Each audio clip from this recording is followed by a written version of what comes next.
given that there was a rather heavy downpour last night, and there should be some little bit of moisture in the wicket.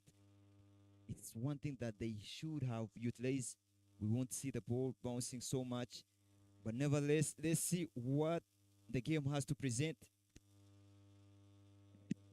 I tell you, all the games that King's College BUDO has so far lost in this tournament, they've been batting fast. So maybe bowling fast could see them do some good work.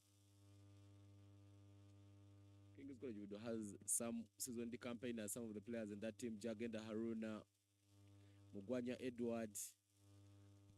All were a part of that team that represented them in the Nationals last year. They went up to the plate final and they lost by just 1 wicket to Shirisa Janandi. But some good movement there of the ball. The bowler just making sure that he puts it on the offside line.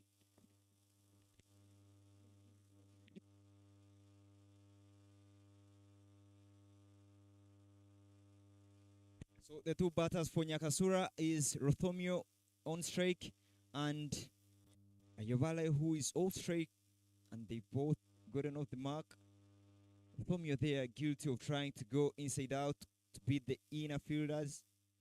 Just loft the ball over the inner fielders there on the offside. That's what he has really been trying to do at the moment. But I would have loved to see him just play the ball on the ground and keep hitting the ball around, because there will be that one ball that will really be there on offer to hit. He doesn't have to really swing to every ball.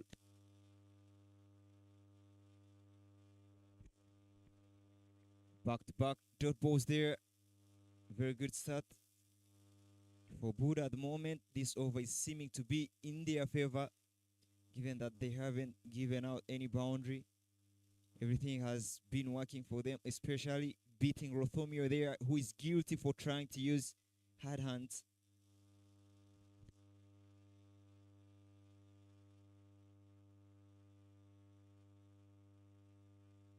That is played uppish. Continuing from the Caves end. Another moment, Rothomio Filmon only has 3 runs from exposed that has faced, and having 10, rather 6 from 6 in at 100. But there is action happening across other grounds.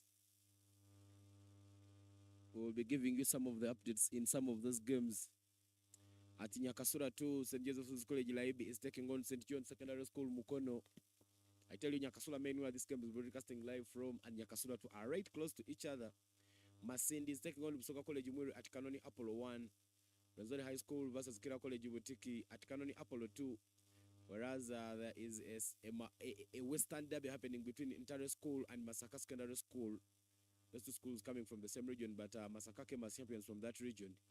Gulu High School is taking on Ginger SS at Select 2. We'll be just looking through and get you the updates. Plays that one down the ground, straight to the fielder. They run very quickly and take that one run. A bit of an awkward bounce, but the backup well shaped, and just one run is taken. Yeah, beautiful shot there from Rothomio, but I really love the way how the ball is bowling to Rothomio at the moment, given that as noticed he's trying to go over the inner fielders. So bowling gets straight to him and right on the money, denies him the opportunity to go under the ball, which has really been looking forward to doing and has not really gotten that. This time round, he plays backwards of the square. A Davis chipped in, but not effective enough to stop that one from going. It goes down, they run and pick up that double. I tell you, I've loved the body language of King's College BUDO. They are trying to back themselves up. The previous game that they played, they were bowled out for just 19 runs, where only one player, Jagenda Haruna, scored 9 runs from the bat, and the rest, I beg your pardon, 11 runs from the bat, and the rest of the runs were extras. 90 ducks in that game. but they've tried to back themselves up. Of course, I was talking to their coach, Godfrey Mutiava and Wakamara Ronald. They say they are going through a tough time as a team. Knocks him right away as he goes to play that one back out of the square. He doesn't close his gap so well. Elvis Obra makes other inroads in his second over of the game, and King's College BUDO already have something to celebrate about. Really, really bad for Jonathan there, guilty of playing across the lane. One thing that you have to be aware of whenever you come down the track, you have to play with a straight bat. Given if the ball is really pitching up, you have to play and present a front, but rather a straight bat as much as possible. But this time round, he tries to go and access the onside, which is not really good at the moment. And there he succumbs for the very beautiful delivery there from Elvis Obura. And the score is 13 for the loss of 1.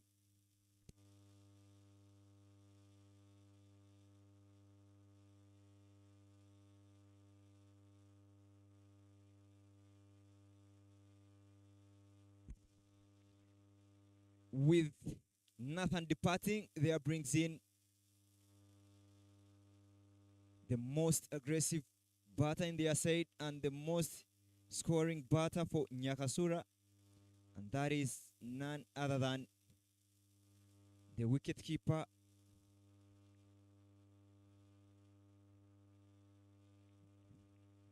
Samuel Ayavale, who also plays for Abujo in the Men's Premier League Championship. Starts off with an open face of the bat there, trying to beat those two fielders. He'll get a couple to go off the mark straight away.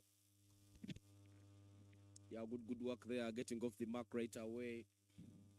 No time to waste. It's a T20 game where you need to try and make sure that you capitalize and score from every chance that comes your way.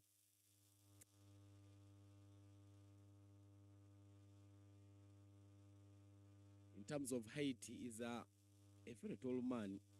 You would feel that accessing the balls that are dropping on good lengths could be slightly easier for him. We've seen some of the taller batters like Chris Gale using this to their advantage.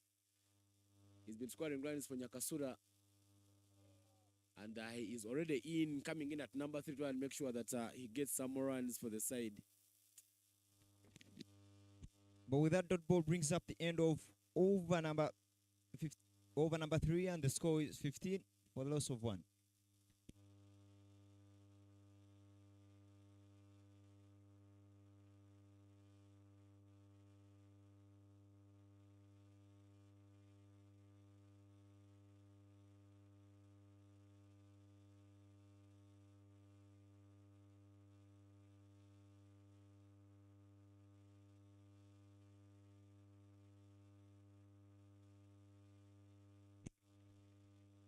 Rothomi on strike, and Joe will be continuing from the primary school end. Plays that one right to the fielder. Good work. And just one run is taken. Some little bit of skidding there from Samuel, who really falls on his thighs there, falls on his bumps. You can have a sense that the field is still wet, so you have to get your specs on. But surprisingly, not all the players in this tournament really do have specs, and you can't bat with specs on these wickets that you're using, given that they are carpets. Someone has 2 from 2. A lot of width on the offer, and that's played with some power. A bit of butterfingers, but some good backup there. Just one run is taken. I tell you, some width on the offer on that occasion. But the fielder also doing some good work in the deep to make sure that he just makes that one stop right there. Yeah, really, someone has to utilize on those deliveries that are given some width on. He really has to do something to put them off.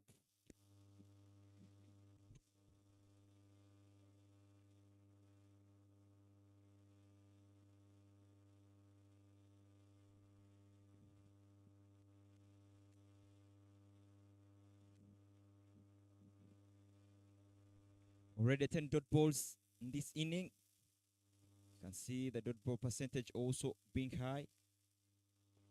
Beautiful shot there, up and over. That will beat the inner fielder mid on, and it will race all the way to the boundary. Beautiful shot there from Rothomio. He has been trying really to go over that inner fielder, and this time round he gets exactly what he loves. Beautiful lofted on drive there.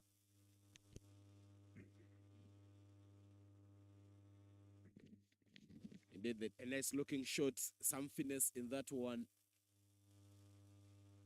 Good work there. Rothomio still getting his side to some good solid start. This is over number 4 of the game. Plays it even sweeter down to the deep mid-wicket area, but there is protection and a good work there by the sweeper. Stop that one from going away, and they only take a double. Still looking at the good work done by the sweeper there. Something happened with Rothomio, who was trying to go for the second run and then slips in the turning. Almost there, gave up, but his partner kept on pushing him. Please don't give up, and stands tall and makes it home. But that was really risky. So much of the falling between the two batters here. A bit full and played up. Should be that fielder at mid-wicket and run away for a boundary. A nicer looking shot there from Rothomio. He's really dealing boundaries here, rather 2 boundaries already in this over. You can see that he is really utilizing the field settings, given that they have changed the field, having 2 straight fielders, the long off and the long on. Now he is tending to go on the on and square. That the captain adjusts the fields, puts there the sweeper mid-wickets. Still not sure of the decision to make, still adjusting the fielders there. But I feel that Rothomio will continue doing what he's doing best, paying pressure to the opponents, especially the bowlers. This time round, the soft touch there to the cover region, and we go off the strike. Really beautiful batting there, and with that, single brings up the end of over number 4, and the score is 28 for the loss of 1.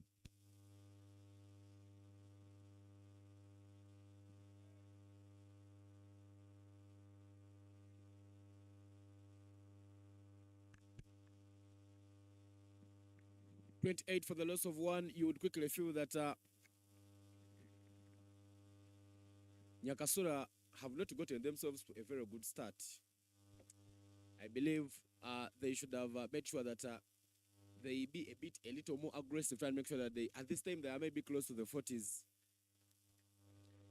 A bowling change there for King's College BUDO as the captain comes into the bowling attack.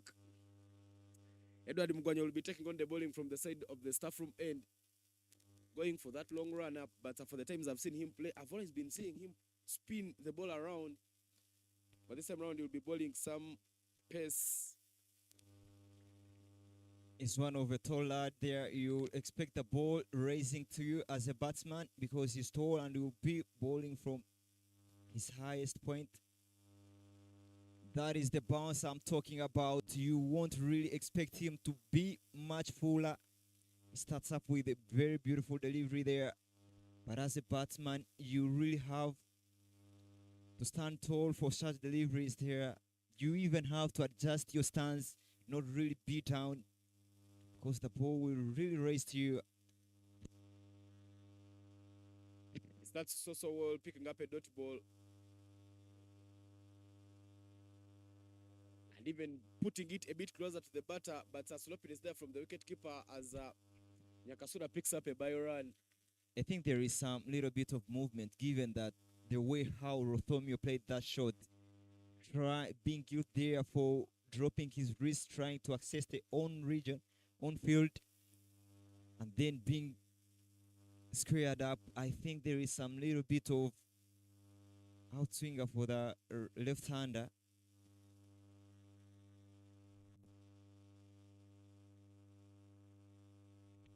There he goes. A wait is called by the umpire, trying to get the ball moving into the right-hander, but not really on the perfect lane, I might say.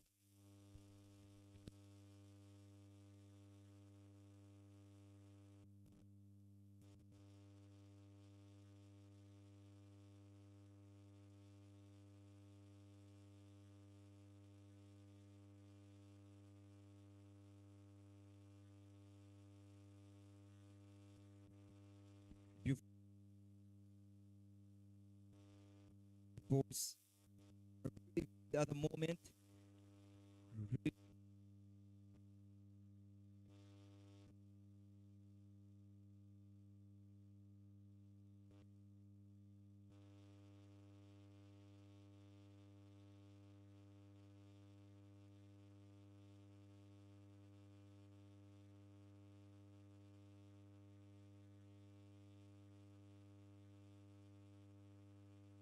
All of the day. Beautiful shot there from Samuel, who really has been quiet and out of action, but you'll get his first boundary, much needed boundary there. He just does an easy job.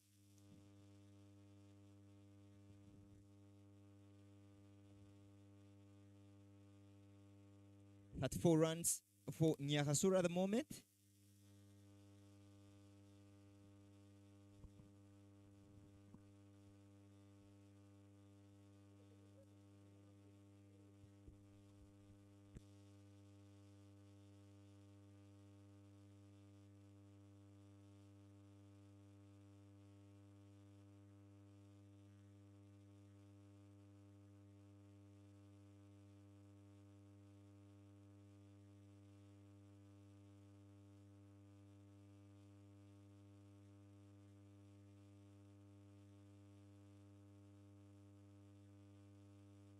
Really putting up good shots of his body.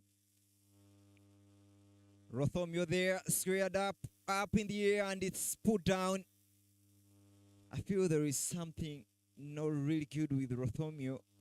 At the point where he's trying to play the ball, he finds himself opened up, trying to access the onside, which has been his strong zone at the moment, but the ball being moving away doesn't really get enough of it and has been squared up 2 times. But with that, single brings up the end of over number 5, and the score is 36-1.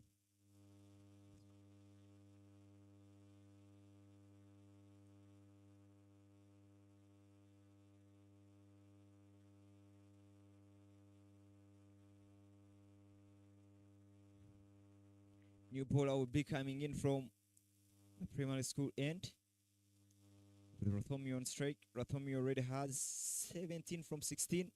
Not really much of a cameo. We've seen him score 2 boundaries. Has been rotating the strike so oftenly, but he will want to utilize this last over of the power play. Try to get the things moving for his side. Try to get that 50 runs, which will be much better for Nyakasura. New bowler trying to run through his run-up.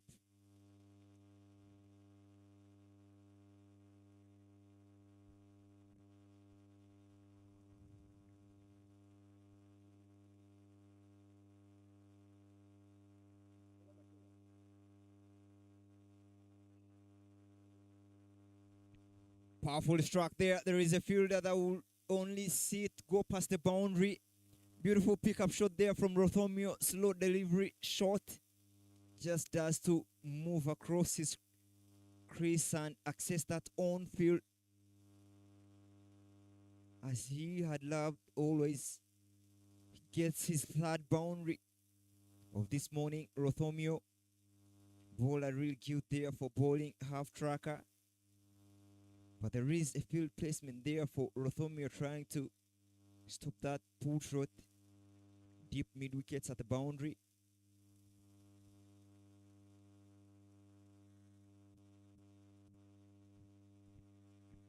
"40 runs for 1 is the score at the moment. Nyakasura winning the toss and opting to bat first.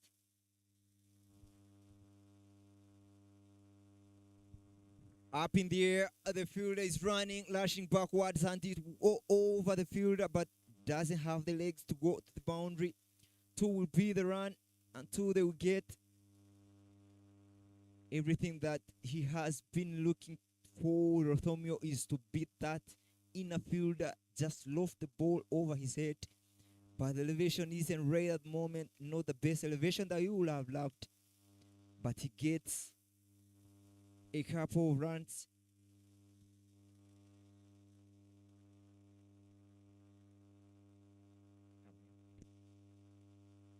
Powerful shot there, up in the air, and the fielder is under the ball. Oh, chance put down. Another chance goes begging. The fielder is all directed under the sun. The ball skied up in the air. Really having an excuse of the sun there. The fella is giving him a hat. But that's a chance put down. You don't have to put down such chances. You have to utilize every opportunity that there is. Rothomio goes to a 20, 24 to be specific. He's really trying to take on such a bowler who's not really consistent with the length.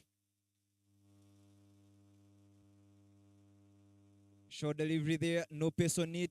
Tries to throw his arms towards the ball, and we get one good rotation of strike between these 2 batters. I see where Samuel and Rothomio Filmon. Idema at the moment has bowled 4 balls and is yet to finish his over with only 2 balls left. Field changes there, long on at the boundary, long off to patrol for Samuel, who has potentially shown his strength of hitting the ball.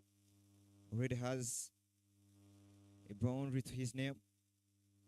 2 balls to finish the power play. That's the umpire, Oyoga. Powerful shot there. Beautiful pickup from Samuel. Really rocks back on the back foot and sets himself in the perfect position. Play that ball all the way to Nyakasura dugout. Really beautiful to watch at the moment. He will really need to utilize any short ball that is bowled to him. He's a tall fella. You don't just get him on the back foot. 12 in the over, 1 more ball left.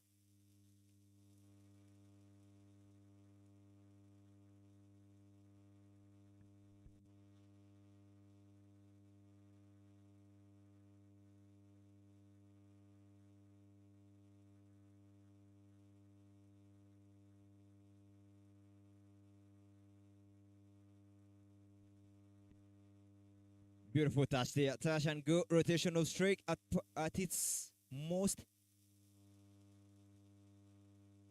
That will take some on strike for the next over. That is the Nyakasura dugout there. Ivan Thauthamwira, the head coach, who even happened to be the coach for the under-19 team that participated in the ICC under-19 World Cup all the way in 2022. End of power play signal there. With that single brings up the end of number 6. Score is 49 for the loss of 1.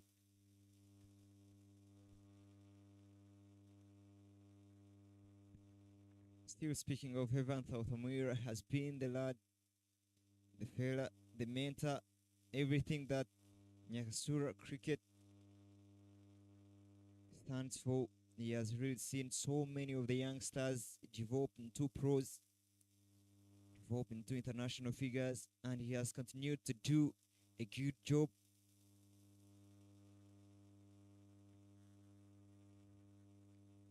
A pitch. And it will go. There is some field at the boundary trying to do the retrieve and doesn't have the legs to go all the way to the boundary. It was in the air for the moment.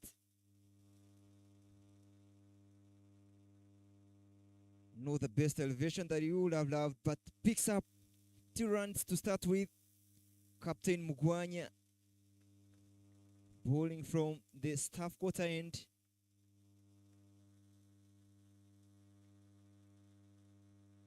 Nyakasura has to go to a big score. They need to build up a very beautiful partnership, a big partnership there. Look at the replay. On the border sliding up, just giving it. I didn't get the boundary there, but the elevation isn't the best that you would have loved there. Beautiful pickup there from the boundary raider. Inside edge. Short fin leg in play. And they will get one. Keep rotating the straight there. So far, not so bad for Nyakasura, having lost the first wicket at only 13 runs. Now they are cruising in at 52. Feel there is a beautiful partnership growing here for Nyakasura, and which is the thing that BUDO, King's College BUDO, doesn't want to do at the moment, or doesn't want to see. They want to pick a wicket at the moment, try to break the partnership.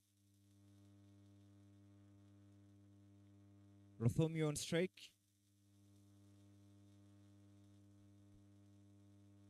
Beautiful drive there. Just initial step forward and waits for the ball to come to him. Getting it to the boundary raider there at long off. I think there is something building between the two batters, Rothomio and Ahisiwe. Getting boundaries with ease and now rotating strike. You can feel that there is some biology and chemistry in them. Good communication between the two. Another beautiful touch there. Silky to watch. Very soft hands. So many singles have been scored at the moment.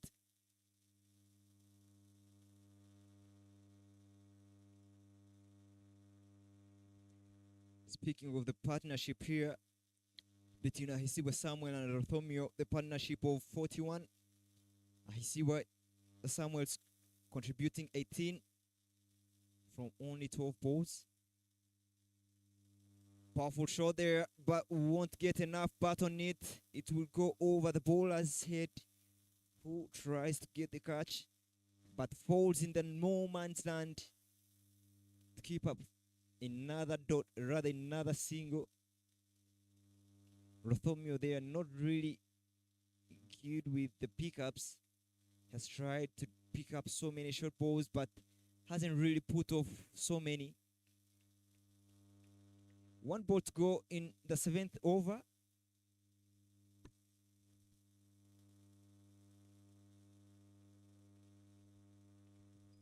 That will be a dead ball from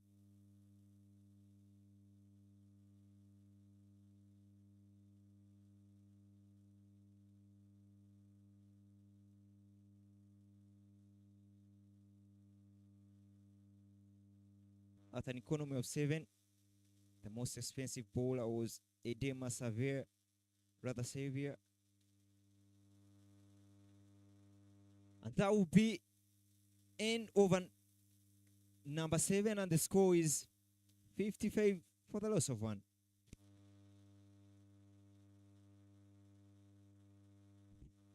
In your frame there are the 2 lads.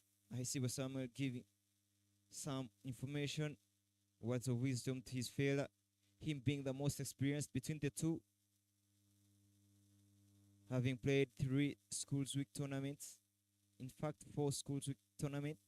Started playing in this tournament when he was in senior 1, being spotted as the potential second wicket keeper for Nyakasura. And you're from there, those are your sponsors. Harris International and their brand product of Skyview, making sure that everything works in play for you, and that is Bat Ball International, Bat Ball Uganda. making sure that at every ground there is a scoreboard and spotting some talents here. They will be hosting some tournaments for the young lads after this in every region. Beautiful shot there, but there is a fielder, won't go anywhere this time. Fielder well positioned there, and the catch is completed by the captain. Rothomio will have to depart for 26 runs from 21. A beautiful setup there, knowing that Rothomio tries to go over the fielders, just bowling it full. Look at the replay there, really full, and tries to go to the onside. Not the best elevation that you would give to the ball. And the captain completing a beautiful catch. Really beautiful. And with Rothomio falling, they will bring in batsman number 4, and that is the tallest guy in the side. Norman, who has really done beautiful sights for his team, coming into this tournament at regionals, scored some beautiful runs, had a 50, and now will have to come in at number 4. The score is 55 for the loss of 2 wickets after 7.1.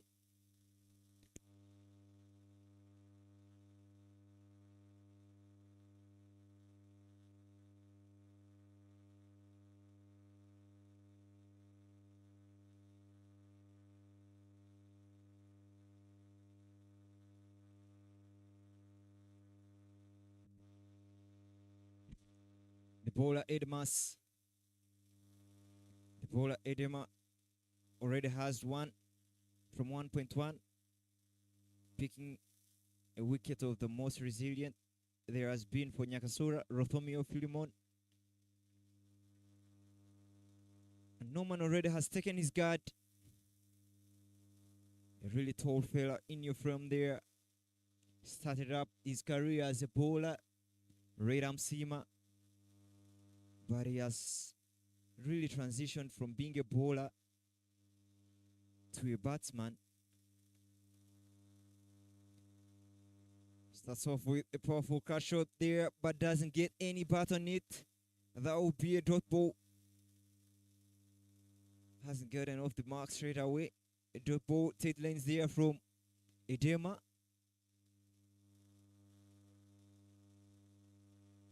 Looking at the dot balls here.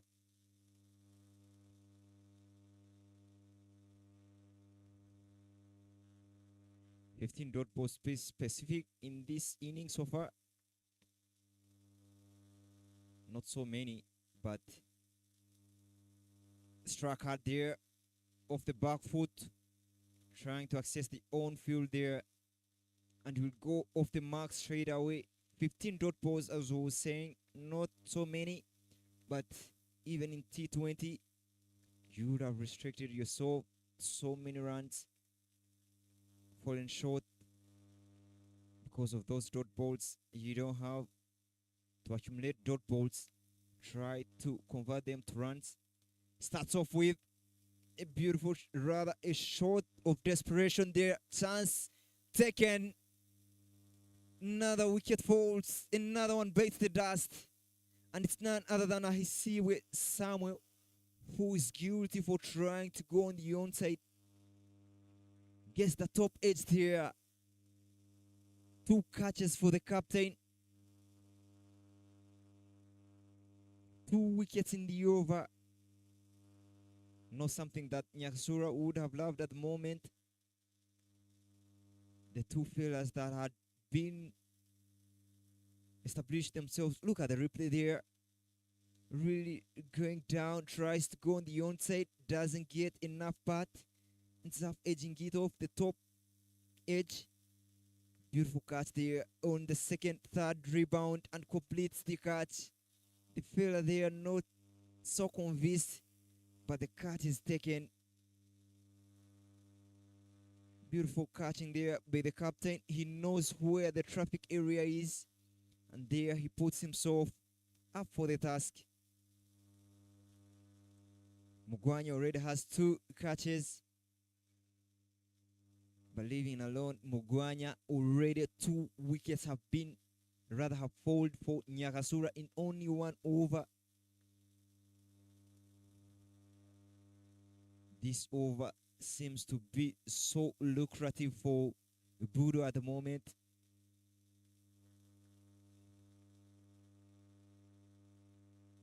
And the bowler Ede Masavia, who started with 13 in his first over, now has picked 2 wickets.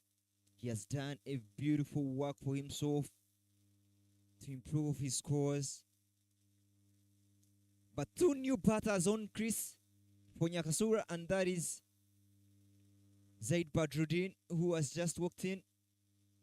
And the other fella at the non-strike is Norman.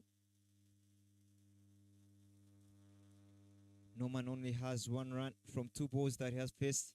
So BUDO has answered to the call of breaking the partnership, and now they have 2 new batters. What they need next is to keep picking up wickets. But from Nyakasura's point of view, they don't have to lose any wicket at the moment. They have to steady their ship, try build another partnership, try rotating strike, given that 3 wickets have fallen. Now straight away Badruddin is in a little bit of kerfuffle there, trying to steal a run that there isn't. 1 more ball left in this over.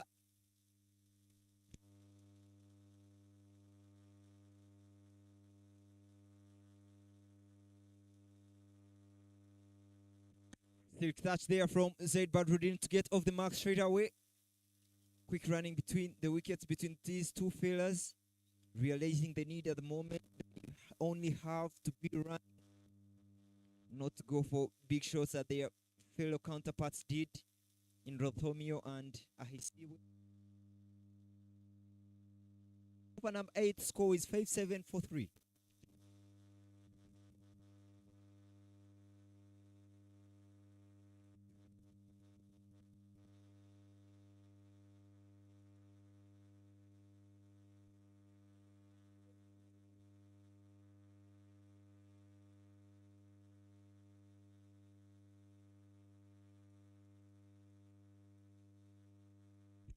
There will be change in bowling.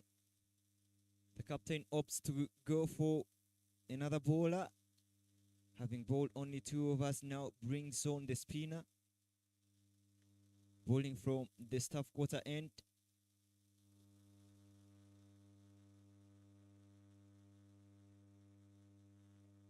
$57 for 3 is the score for Nyakasura at the moment. And the projected score is 140 if they continue scoring at this run rate of 7.1. But how love to see Nyakasura picking up a big score, 160 and above. They still have so many batters in their dugout. We haven't seen Solomon coming in. We haven't seen the captain himself stepping out. So many big names to come up. But it's only if these 2 batters do get some partnership. Half track there is going down the leg. Zaid tries to get it, but doesn't really get enough part on it. There is the correction from Zaid. Slow bowler, to be specific, is Angonza. Really giving the ball some flight.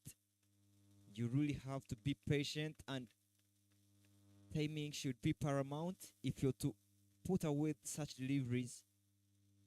Half track there, struck hard from Norman. Fielder underneath, rather fielder behind the ball, goes for the long barrier. Stop the ball for only 1. Good awareness from Norman at the moment, knowing that He only has to keep the scoreboard ticking.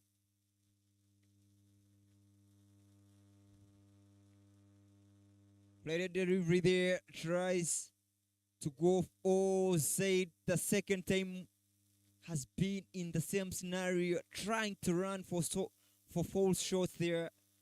False runs, not really necessary at the moment. You wouldn't wish to lose another wicket, Nyakasura. Two fellas there have to communicate properly.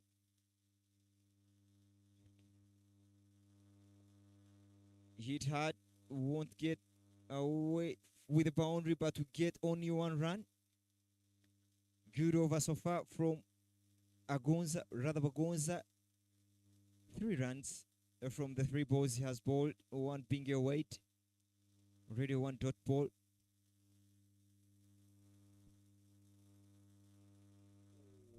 Oh, so soft, so lazy from Norman there.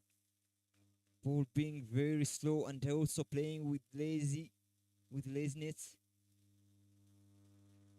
That's not good for such a bat at the moment. You don't really have to be soft. There, good use of the wrist. That would beat the fielders, 2 boundary raiders. They wouldn't do anything better to stop that ball from going to the boundary. Such a beautiful shot from the tall lad. Really going on top of the bounce there and uses his wrist to beat those 2 well-positioned fielders. Tightly back the cow corner and the deep mid wickets to pick up a well-deserved boundary. We haven't seen so many boundaries after Rothomio and Samuel losing their wicket, but now another boundary comes up, courtesy of Norman. Another soft touch here on the offside. Ikavas will collect the ball for only 1. With that 1 single, the score is 64. Look at the replay there. Flighted delivery, good use of the wrist. Staying on top of the bounce there, good body balance. Getting the ball rolling all the way to the boundary. Score is 56, rather 60 is paid for the loss of 3 after 9.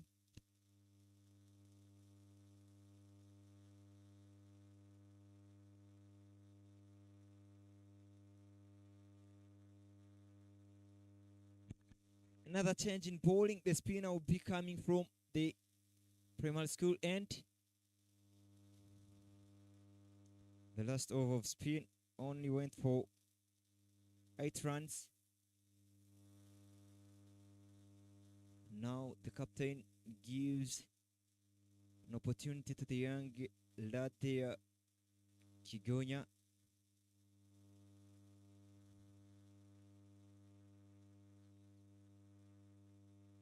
Right arm leg spinner, right arm leg break.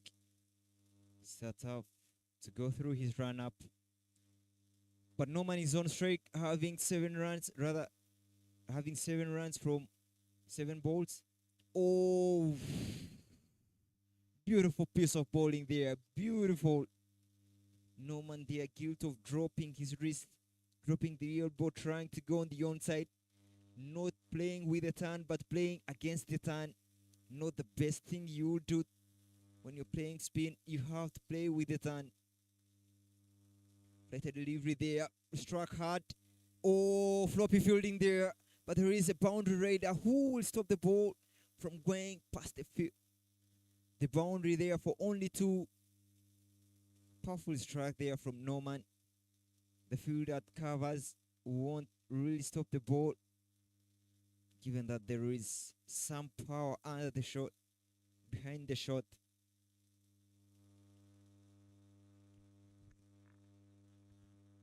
Flighted up in the air, tries to go across the line on the onside, losing his head.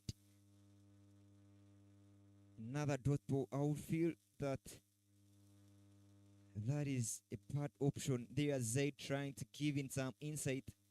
That fella, you don't have to go across the lane, play with the front, rather with a straight bat. I think he gets the information given to him by his partner. Much better, much better. Very good insight there from Zaid Badruddin to give his partner some knowledge, not to go across the lane. There he rotates the strike. Beautiful awareness from Zaid, but beautiful execution from Musimenta.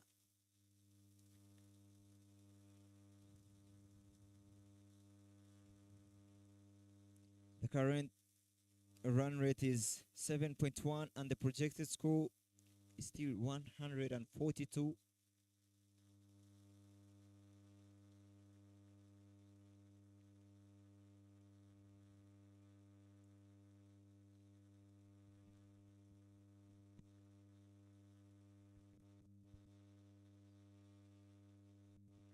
Off the top edge here, Zaid Badruddin trying to go down the track, get on top of the bounce.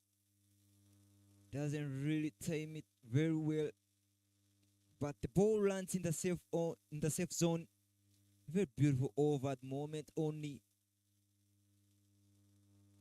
4 runs from it so far. Powerful strike there off the back foot from Norman.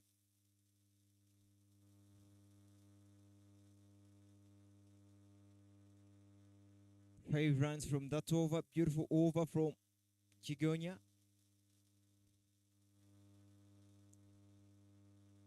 69 for 3 is the score after 10 overs.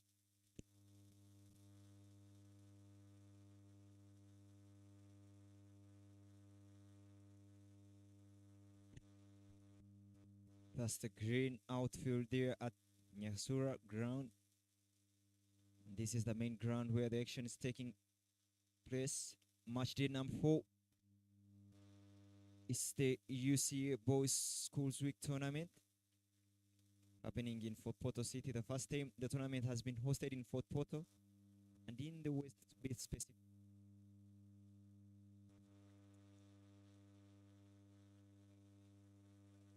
Norman, they are guilty of not really making a decision early whether to go on the back foot or commit forward, and he's hauled in between, not really sure whether to commit or not.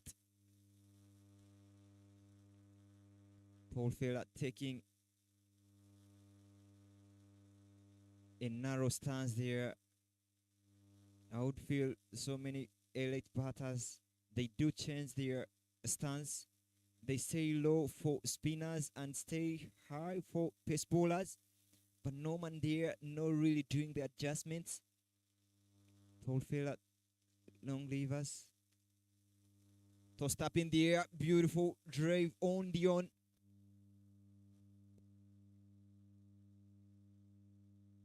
Piece of bowling between the two spinners, bowling tandem. Baguma and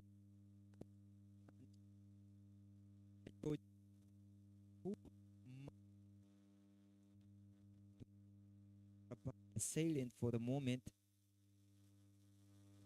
Beautiful drive there from Zaid Badruddin. Driving on the front foot. Really accessing the bounce, reaching for the bounce of the ball. 5 dot balls, rather 3 dot balls so far in the over. Only 1 run gotten. Sharp track there, struck hard. Beating the zone. Will it go for the boundary? No, it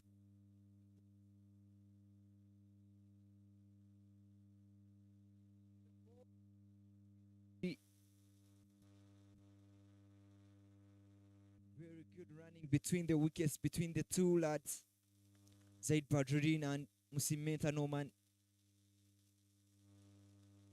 If they are not getting boundaries, what they have to do is keep running, and they have done this so well so far, picking up 3 runs.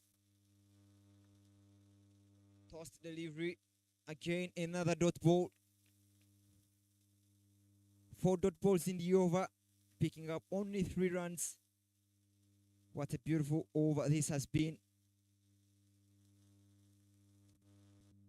Then 2 for 3 is the score after 11 overs.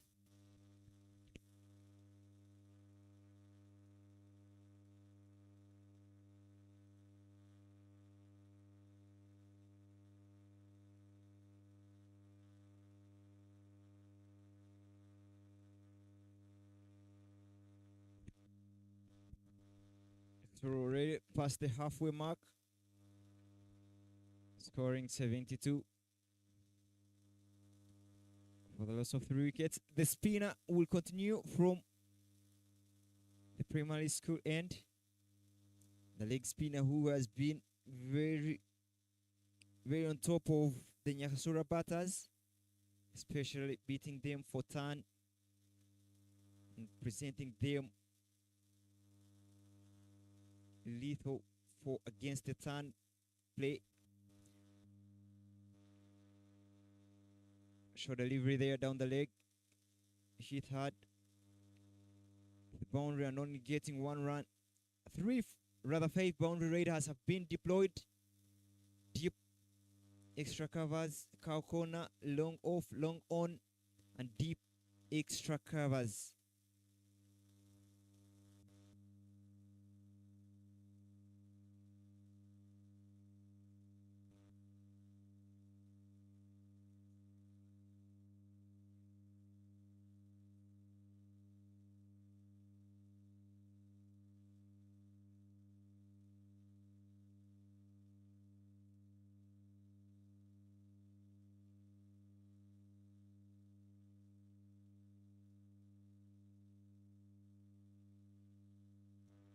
Zaid Badruddin on the strike.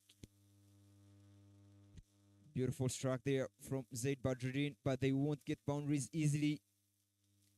Most of the fielders are at the boundary.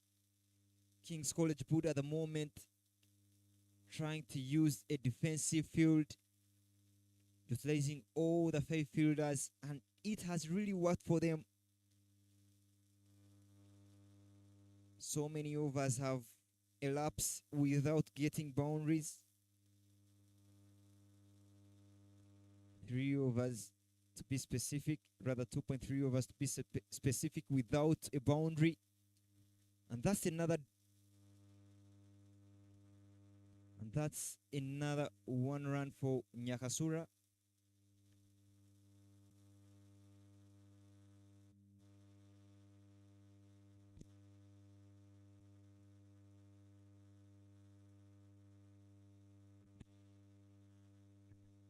This is struck hard for much needed boundary for Nyakasura. Well deserved boundary there, and Zaid Badruddin answers to the call.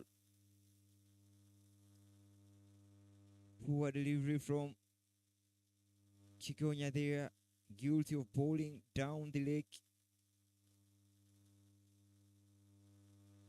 And Nyakasura picks up a well deserved boundary. Have been salient for boundaries for a long. Now they pick up a boundary. Another half track there down the leg. Zaid Badruddin not getting the perfect execution. He would have sent this to the boundary as well, but will manage to get one.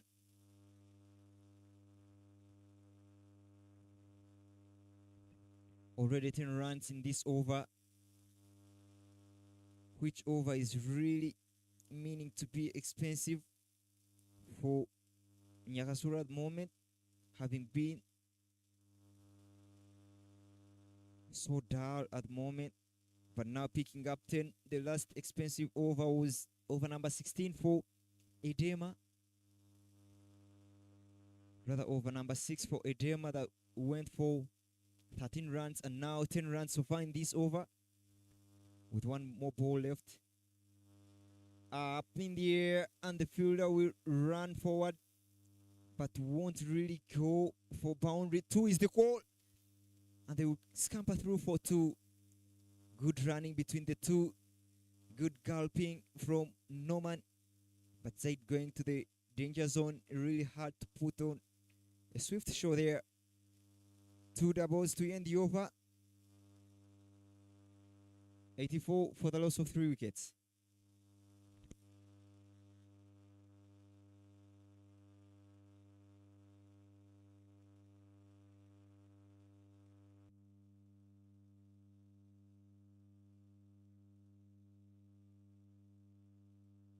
On day 4, still so many action plays.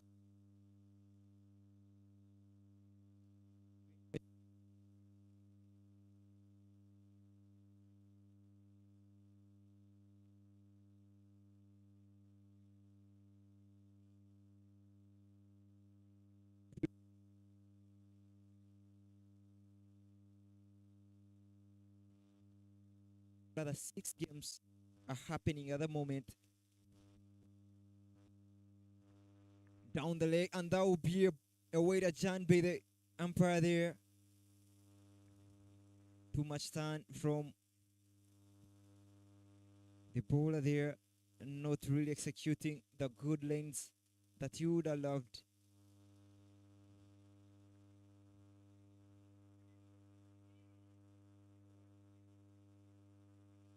Looking at the extras that have been bowled in this game so far, we see 7 extras, not so many, but 7 extras to be specific.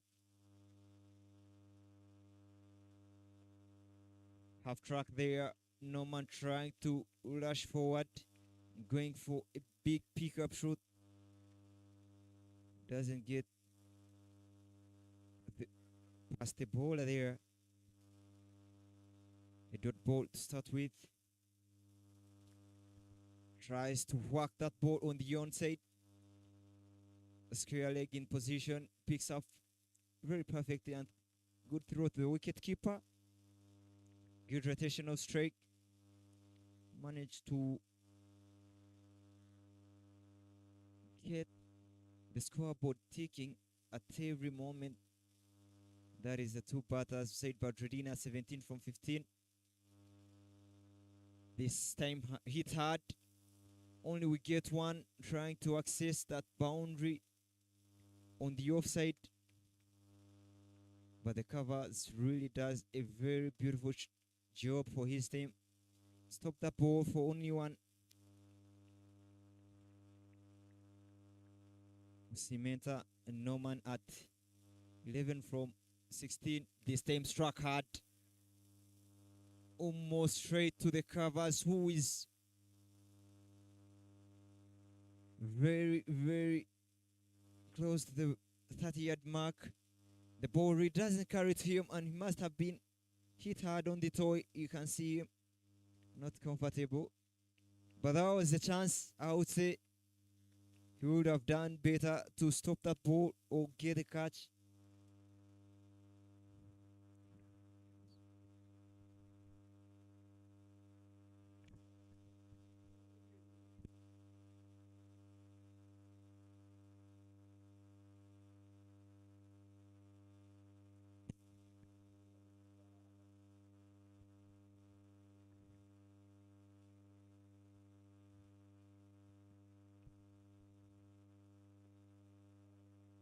Well struck there from Norman. Will only get 1 run. Beautiful job there from the captain to stop the ball for only 1. 13 overs down, and the score is 90 for 3.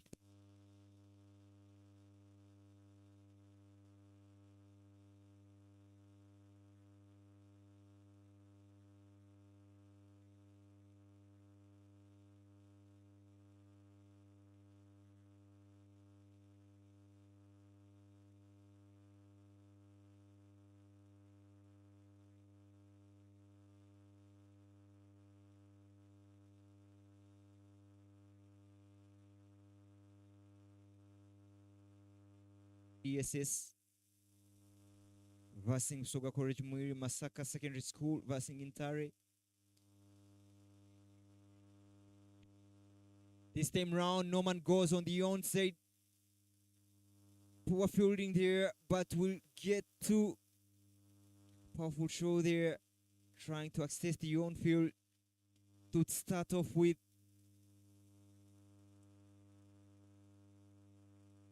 14th over running to start with a couple. It's a good sign.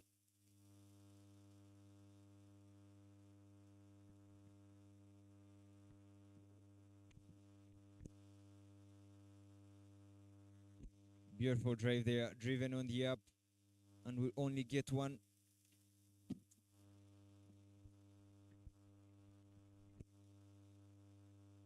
Nyakasura still stretching, getting close to that 100 runs mark.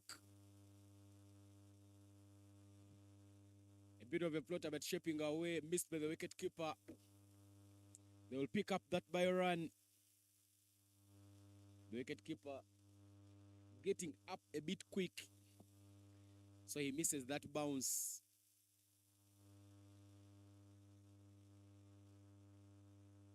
Gonya.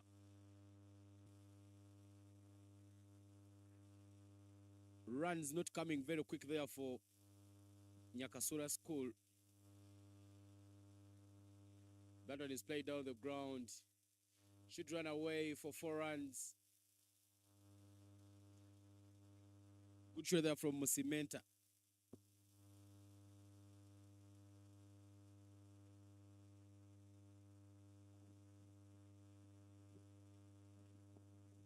Just a little bit to complete the 14th over.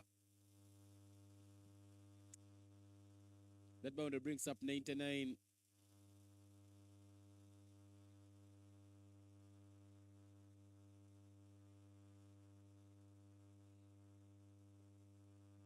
Played with power. They'll just pick up a single, and that single will bring up 100 runs for Nyakasura School. That single will also mark at the end to the 14th over. 100 for 3 is now the score after 14 overs. 6 overs remain to complete the first innings of this game. And if you've just joined in, Nyakasura won the toss. Down to the last 6 overs to complete the first innings of this game. That is the beautiful, iconic Nyakasura main ground here down in Fort Portal City, where we are having the Nationals for the very first time. 2022 was when the Nationals were first taken out of Kampala, taken to Jinja for 3 consecutive years. Mwiri and GJSS being hosts there. This is over number 15, but they're still going for spinners. Berovani Saidej there, missed by the wicket keeper. The wicket keeper has not put up any fight for his side. Well, the umpire confirms that didn't hit anything. And 2 by runs picked up there by Nyakasura. Really big turn there from Bagonza. He has possessed a big threat, Nyakasura, and has kept Nyakasura silent for the time being. And now bowling his last 4th over. Given that only 18 runs have been scored off him, how good can he finish this over? 4 more balls to go. Clean bowled him, trying to go on the onside. Sharp turn there from Bagonza. Norman there guilty of not committing to the bounce of the ball. Now the 4th wicket falls for Nyakasura. 102 for 4. Norman departing for only 18 runs from 17.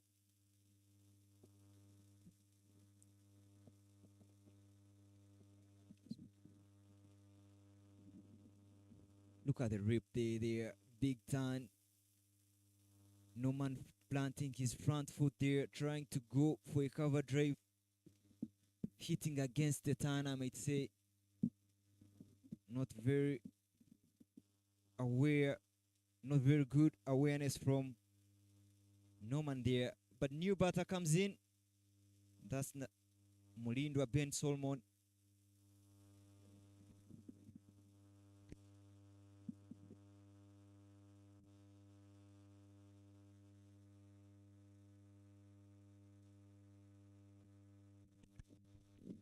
Ben Solomon Mulindwa yesterday was the player of match in that afternoon game.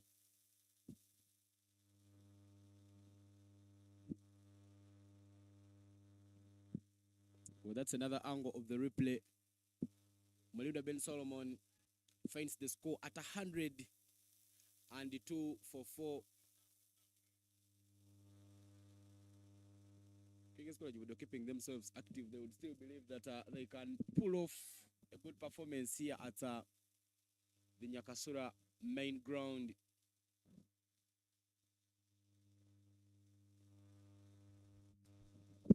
Starts with a cover drive straight away to get off the mark. Ben Solomon looking sharp to start with. He will he would have to do something for his team to go at least to over 160. We know how capable he is to do that. With only 5 more overs left. Front foot planted. How is it? Is the call. And the finger goes up. Another one bites the dust. Zaidi Badruddin. Given plump there.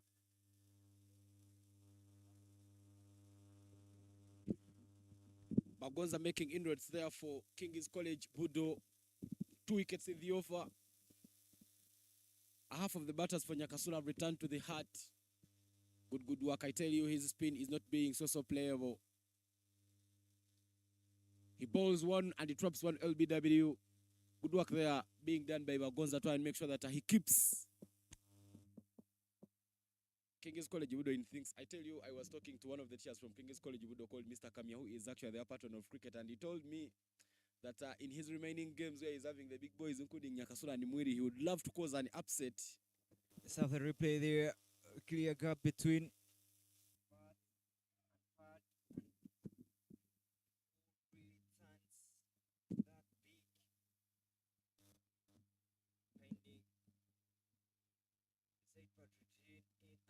Position there, not really playing with the turn. Another wicket falls. That brings in Larry at number 6. Rather number 7 for Nyakasura. 103. Is the score. Nyakasura came into this game third on the table. They have 8 points from 3 games there. They have won 2 and lost 1 so far. So they would want to win this one and get back to the second position or the first position, because those are the knockout places. You don't want to be number 3 or any other number, because you miss out to the playoffs. Good work there by Bagonza, but a solid defensive shot there from the new man Itagi Larry. But that marks the end of the 15th over. 15 overs gone, 103 for 5 is the score here at Nyakasura main ground.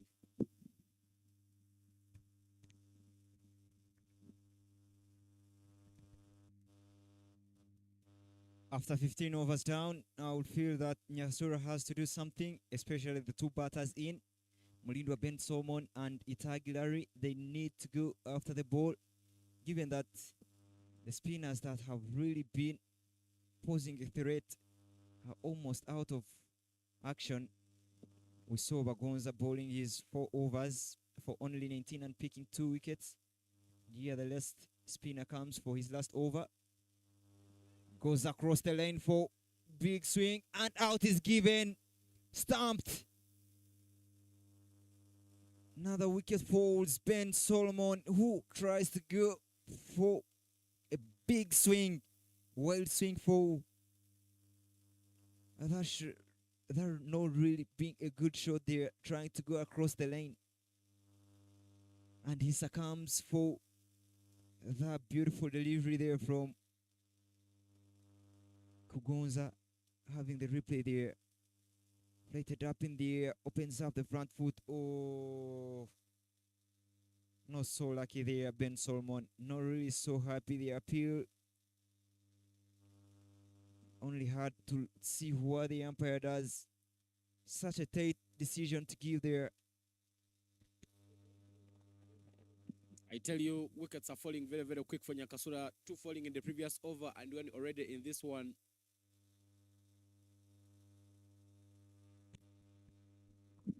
I would feel that Nyakasura have missed out on one thing, especially with these 2 spinners. We've seen 3 wickets falling in their last 2 overs. I think they would have outplayed those 2 spinners and waited for the other bowlers. It's easy to score runs off. Rather, Mate Daniel will come to replace Ben Solomon.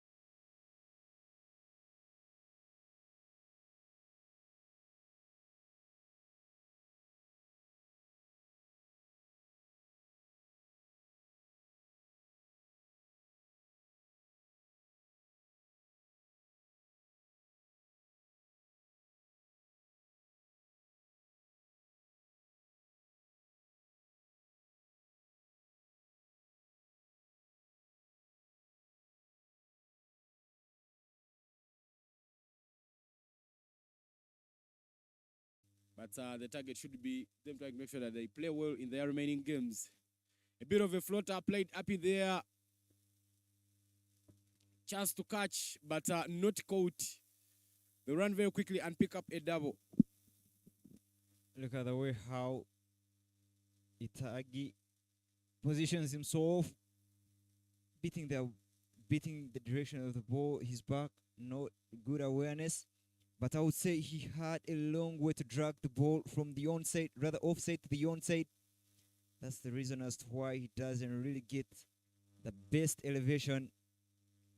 But I'll feel Nyakasura at the moment 107, even that they've got some beautiful bowlers, very good bowlers. The last tournament's best bowler is in their side. Beautiful touch there from Mate Daniel. Good awareness from the young lad there, knowing that he just needs to outplay this bowler and just make sure that the over is done and wait for the other bowlers. He hasn't played any bowlers. He hasn't played any attacking shot at the moment. I think he has really gotten the instructions right and he's playing his card.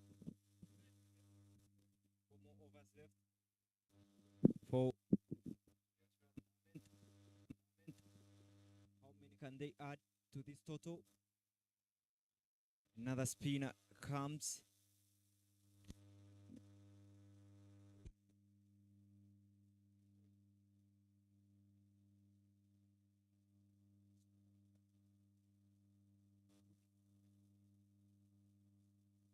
Go for spin.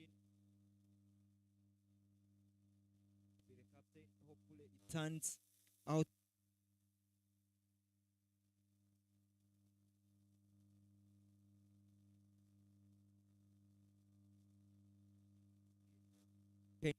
Fall short of the one. Not so many bowlers be perfect on doing 2, but let's see what the captain Mugwanya has to offer. Edward Mugwanya there. Starts with one turning away from the batter. I tell you, Edward Mugwanya is an effective spinner, by the way. I was surprised why he went for the pace. But this time round, as soon as he knows that the Nyakasura batters are not taking on spin, he also opts for the spin. He's using all his 5 fielders. Deep mid-wicket, cow corner, long on, long off, extra cover. Chance to run out, but the throw they are not so convincing. A west level throw could make wiping off the bells a bit easier on that occasion. Nonetheless, back-to-back dot balls there for Edward Mugwanya.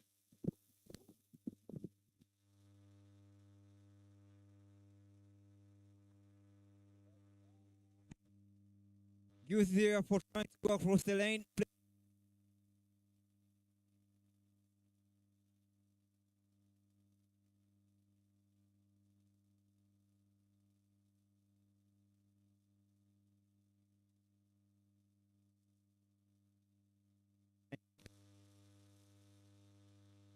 This time round, he rocks back and plays it to the cover area.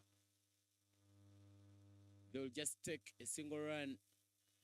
I tell you, the man who scored runs for King's College BUDO in that game, the Lone Ranger who only got some runs off the bat is out of action in this game. He's been struggling with an ankle injury, Aruna Jagenda, so he will not be surfacing in this fixture.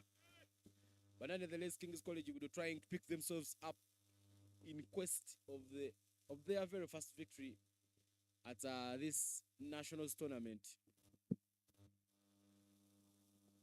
Played Up in the air. Chance to catch, but that's put down. Bit of a quick reaction, but they'll run and pick up those 2 runs. The fielder there, Edema, disappointed of himself. He felt that maybe he could have gotten hold onto that one. Puts it down, but I love the recovery. He knows the chance to catch is gone, but the chance to run out isn't yet gone. Yeah, I love the recovery as well. Most players find themselves still guilty of putting down the catch. And in the guilt-conscious mind, they found themselves still not retrieving. Oh, how is it? Mayenga there guilty of not sliding his bat. It would have been a tough call there. from the umpire, but good enough. He was quick to make it to the crease. That double marks the end to the 17th over.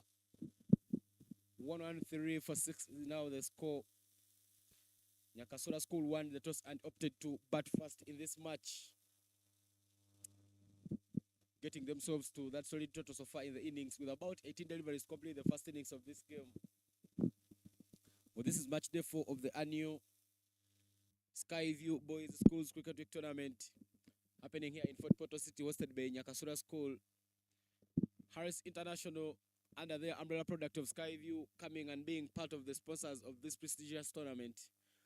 Batibo Uganda Limited, who've made sure that there is a scoreboard at every ground, are also part of the sponsors. Uganda Cricket Association partnering with Nyakasura to make sure that they pull off most of the things here. Obura, who bowled who bowled 2 overs and they've gone for 13 runs, will now come to bowl the 18th over from the side of the primary school end.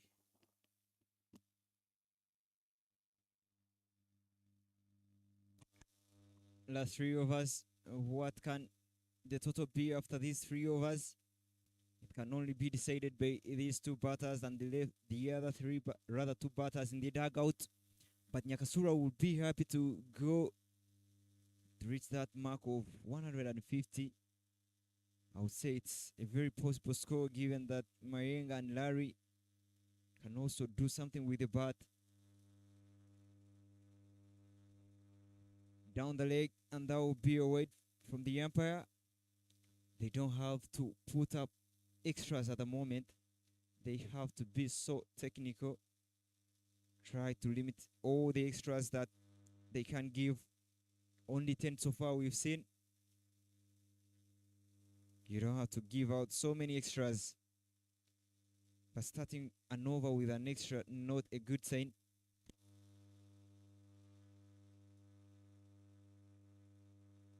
Bit of an outside edge that goes down to third man. They are pushing, and they will push and pick up that double. They know they need runs, and at this time they are trying to make sure that they run very quick. Mayenga and Itaji to try and make sure that they get Nyakasura off to that total that could be defendable for them. That's a better shot of those Skyview teardrops. Our sponsors here making sure that the boys just come here to Fort Portal City and enjoy the beautiful game of cricket.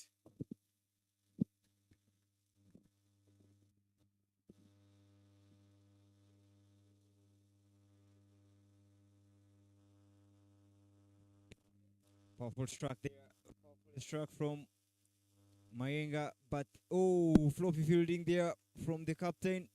They will get one more run. One thing that has been very well executed from Obura is how tight he has been with his length. Despite bowling the first ball for a wide, he has tried to attack the wickets looking for Iokas, and he hasn't given half trackers or the batters. So an outside edge coming to play. Well, that is tickled down to fine leg. They'll just pick up a single.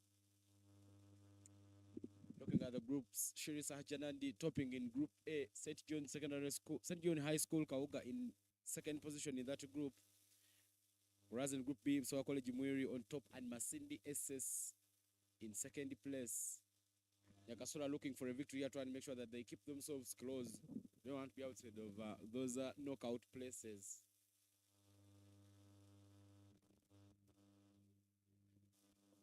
Fourth ball of the over there.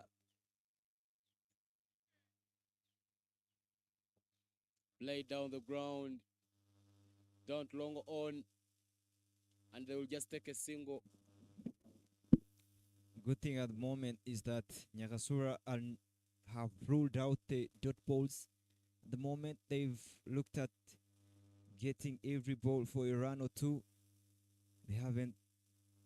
From there, those are the commentators. Still talking of what Nyakasura has done right in this over is rotating the strike, and it's what you really have to do if you're not getting boundaries.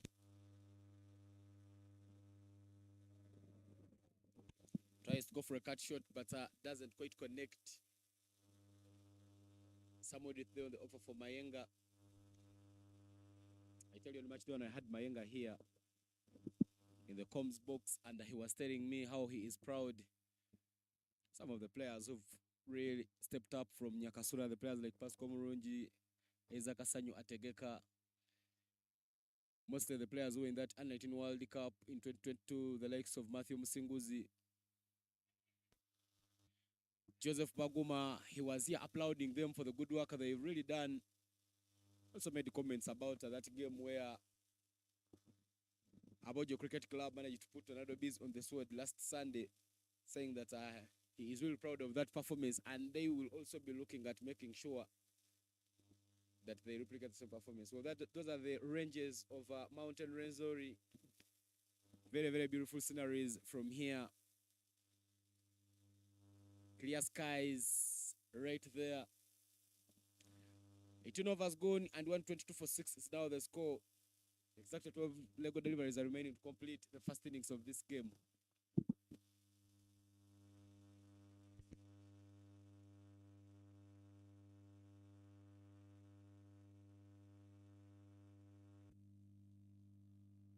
The captain will continue from the staff and court.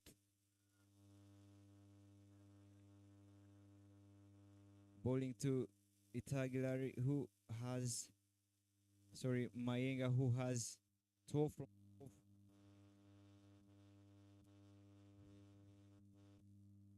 shown some good displays with the leg spin. He's getting some big turn. Down the track, dances, and up in the air. The fielder under the ball through his arms. Chance of a run out. How is a not out given? Beautiful running between the two. Attack their own strike, trying to do some heavy.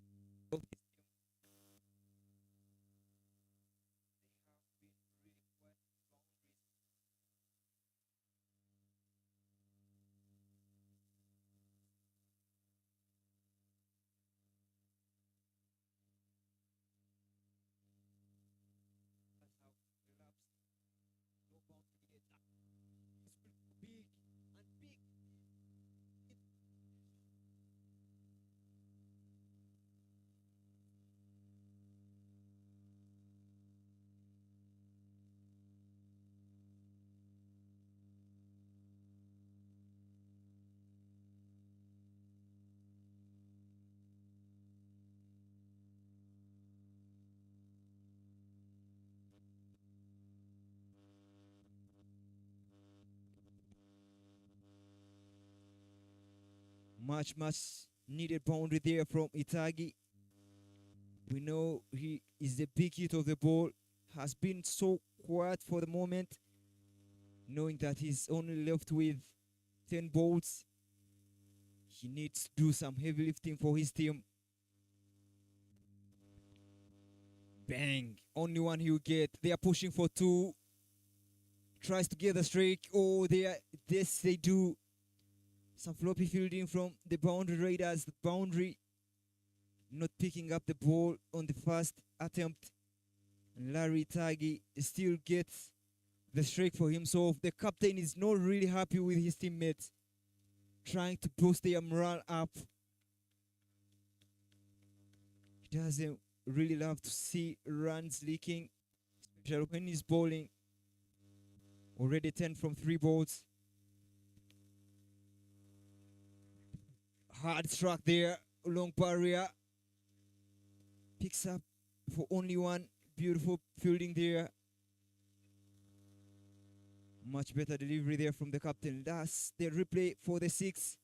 Opening up the front foot. Really giving everything that he has to the shot. And sending it all the way to the boundary. Beautiful shot.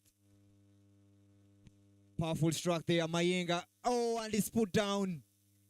4 is the run. Another chance put down for King's College BUDO. That's the fielder there with the disappointments. wishing he should have held on to the catch. This is seeming to be very expensive over. 15 runs so far in the penultimate over. And Mayenga also making sure that he can get the boundaries, not only getting singles, but also do some big hitting.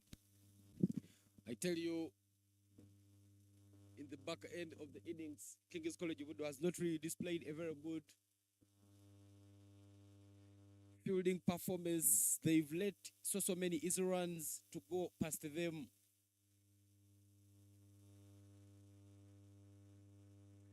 The batters are showing some aggression and really trying to make sure that they take on these batters. It's a bit expensive, 15 runs coming off it. And after 19 overs, 137 for 6 is the score for Nyakasura School. Replay for a 4 there, tossed up in the air, opening up the front leg there from Mayenga, making sure that he accesses the on field there. Fielder trying to put in a diving catch. Doesn't really get any bat on it. In your frame there is Mount Rwenzori, a mountain that has the highest peak in Africa, Margarita to be specific. Some snow from the ranges of that iconic physical feature. Many travel males come and see these features, but for us, just from where we are, we view everything, and that's the beauty of the boys' schools cricket week. Elvis Obura will bowl the last over of the first innings. He's a bowled 3 overs, picked up only a single wicket, and he's going for 22 runs.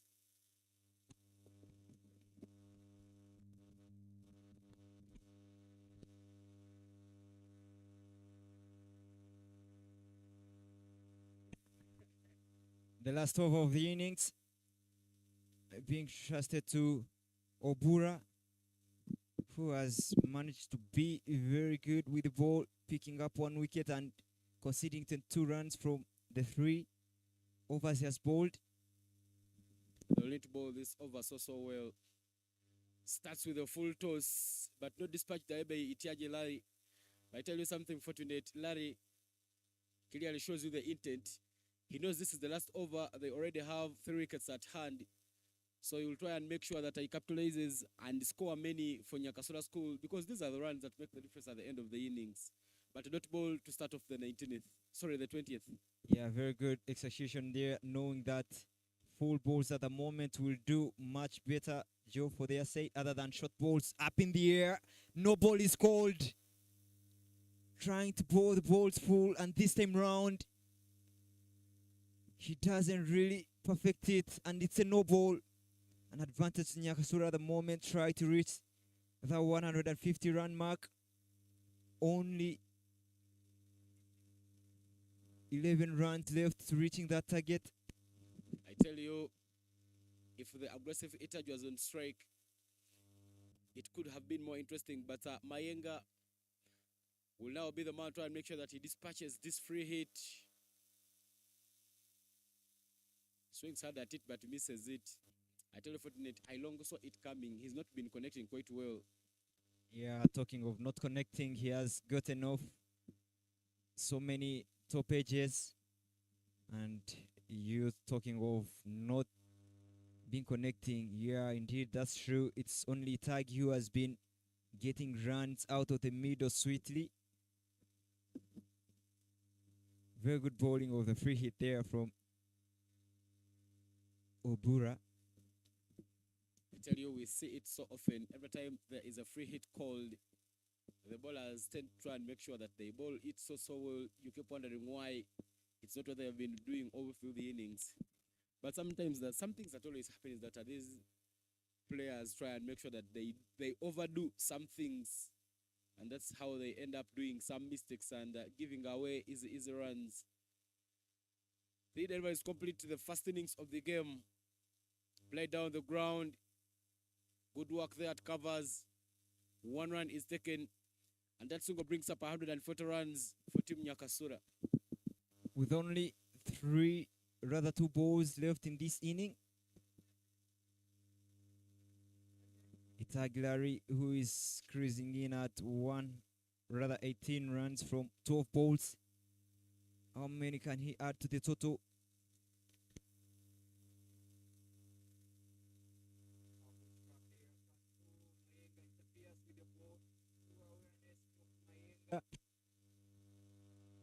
Mayenga there interferes with the ball, obstructs the ball from going to the to the sweeper there. Should have done better if he needed a run, but the bowler really not seeming to be in good shape there.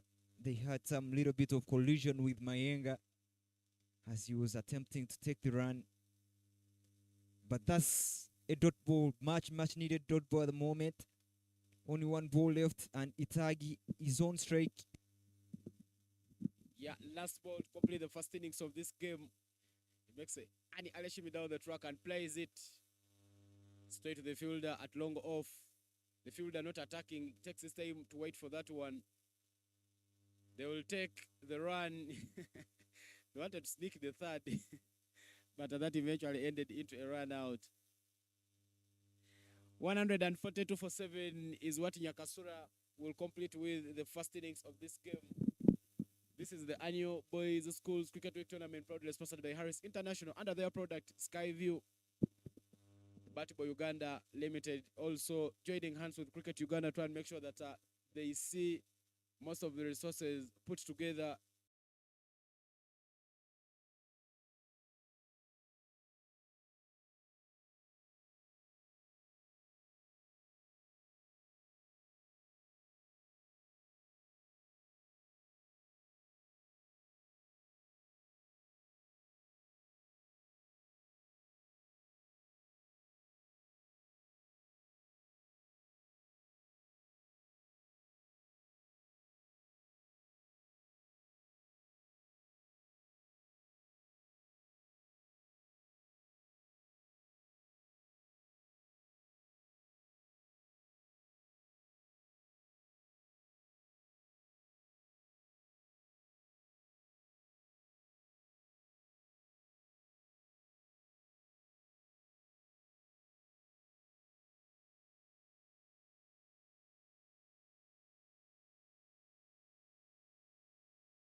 back up and running here. 143 runs for King's College Budo to get if they had picked up their first victory in this tournament. They've lost 3 of their opening games, and after this one, they'll be coming back at this very ground to take on Shiri. Shiri meaning business already in this tournament. They came as champions from the Central Region. Sorry, they'll be taking on Aga Khan in that Central Region derby. The umpires there, Saddam Oyaga and Jeremy Abalo, are ready to see us proceed things here at the Nyakasura main ground.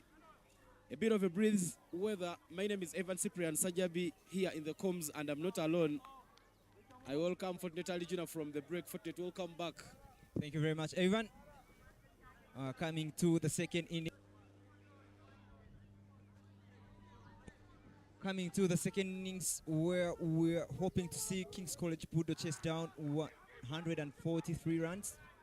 It was a tight game in the first innings, was really tight for Nyakasura, but we can see Nyakasura here deploying 3 slip fielders in the cordon with a silly point right under the batsman. It's one of the techniques that Nyakasura has developed for so long, not just here in this teenage cricket, but even in the National League, where we see 2 silly fielders in play. Starts off with a Wade Solomon, who has really been accustomed to bowling weights. I tell you, the field setup is sort of a mental game, with fielders standing close to your blade and the slips all over protecting you. It is like pitch. You'd even be scared to drive any. But Elvis, Obura, and Kigonya Georgia opening the batting there for King's College Budo. Mulindwa Ben Solomon, who was the player of match yesterday, as Nyakasura managed to walk away to beat Aga Khan in that game which was played at Nyakasura 2. He opened the bowling here at the back of a good performance. He was the player of match yesterday. Yeah, he's one of the quicker bowlers.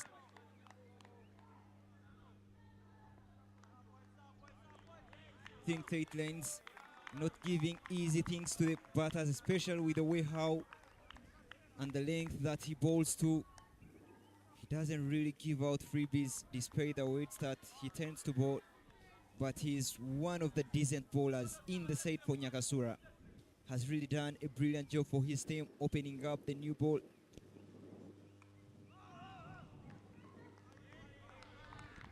Back dot balls there for Ben Solomon Mulindwa, who has really come back after bowling a Wade in the first play, and now comes in and charges 3 balls in a row. Ben Solomon Mulindwa walking in the footsteps of pace bowlers who've come from Nyakasura, the likes of Enoko Kasaija, Lyndon Mutengesa. The same round, he gets something all to the bat. Not really into the goal, but you should be happy that at least he's felt something. You know, when balls keep passing you, you never know what could happen. Yeah, with the length that Nyakasura is bowling to, especially Mulindwa, Ben Solomon, you have most of the fielders on back of the square. That's why you see the balls going to that flying point. Not just easy front of you. You can't play those balls there. You have to play back of the square. I tell you, with that type of field setup, if you're trying to create an opportunity, try and make sure that you bowl it a bit closer to the batter. Force him into playing that full shot, and that's how you create a catching opportunity. 2 runs on board there for King's College Budo, and both coming in form of extras. Elvis Obra and Kigonya are the men in there for King's College Budo. Another wide there. I tell you, that's not really being executed as per the plan, because he doesn't have any protection on the leg side, but he's consistently kept his balls going there, and all the 3 weights that he has delivered in this match have all been down the leg. Yeah, he has really been struggling with his lane. I hope it's something that he puts off right away after this game, because you don't have to continue doing such. It comes to be a routine of you. You have to drop such a habit, do some spot bowling. A bit of an edge. An awkward bounce there. And that's missed by that batter. I beg your pardon, that fielder. Finally, a run off the blade there for Team BUDO. And after the first over, the score is 4 for no loss.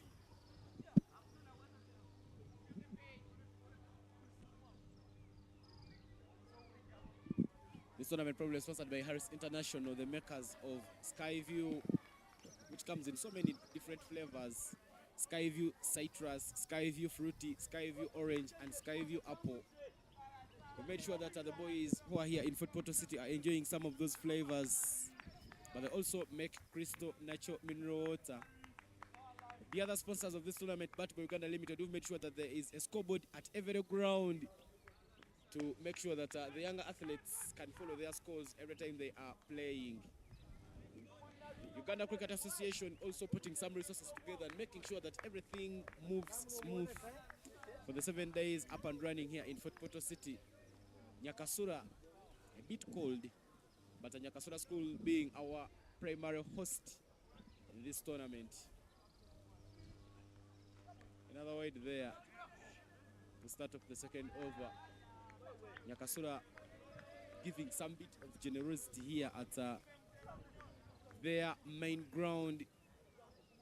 They've considered so many in form of extras, and if you're to go far, one of the things you need to try and make sure that you grow into going forward in the tournament, try and make sure that you bowl the good areas.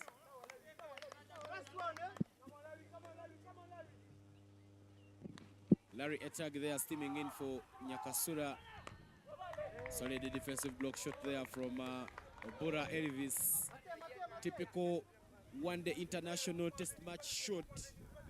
I tell you, in this short format of the game, you need to make sure that you're swinging the bat around, because 143 runs, not very few runs. The required run rate should be 7.28 if they're remaining 138.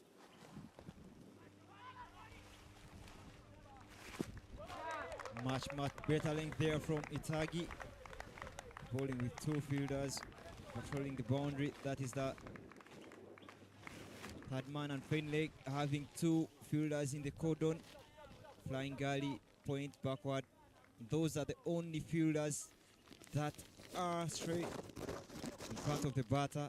Nothing like a full pitch delivery has to be bowled by Itagi. He has to stay back of the length, and there he goes. Beautiful ball at the moment, 3-dot balls in a row.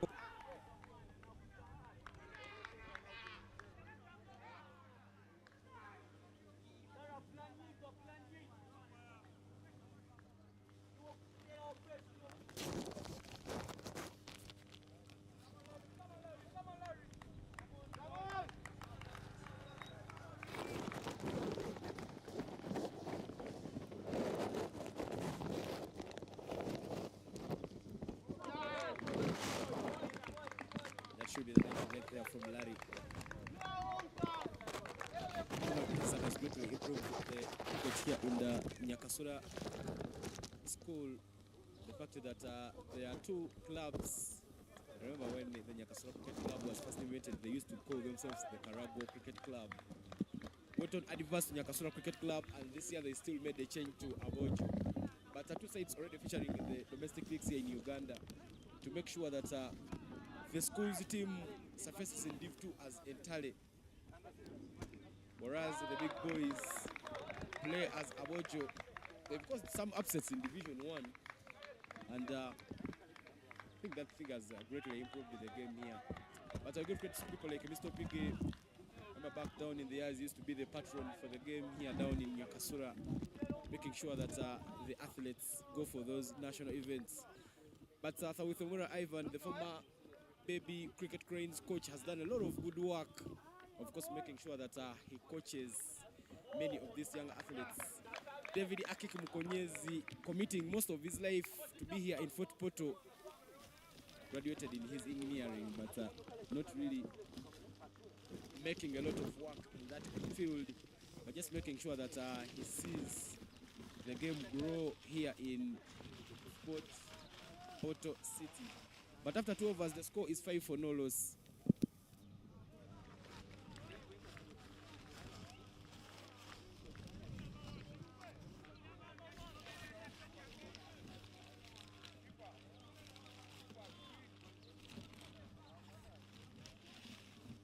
So Solomon will be bowling from the primary school end, still making so many adjustments.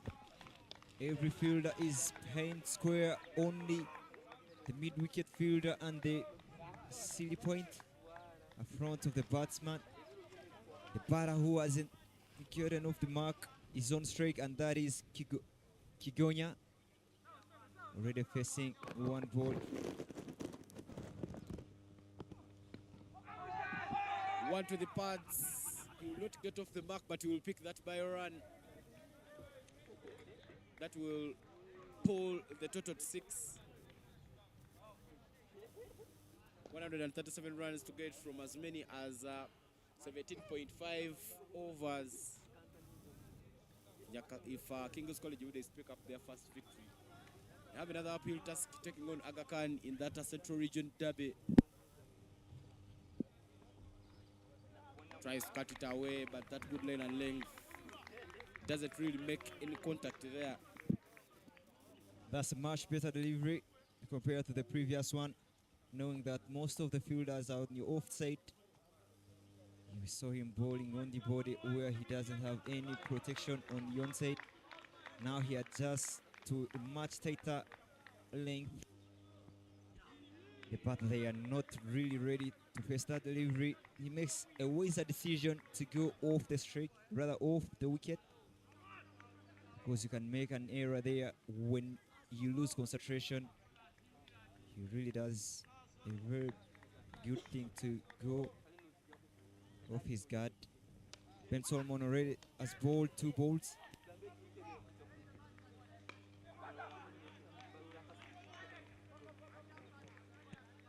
Beautiful ball there. Beautiful fielding from Zaid Badruddin at flying point, backward point.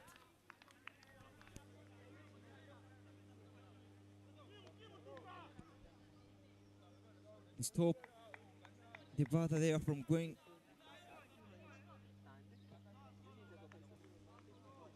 Zaid Badruddin.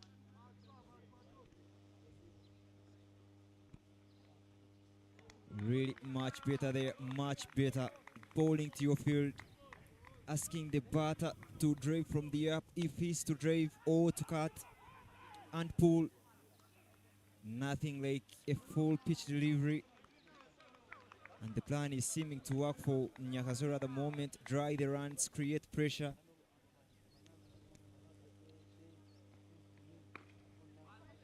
Up there, good job there from the silly point.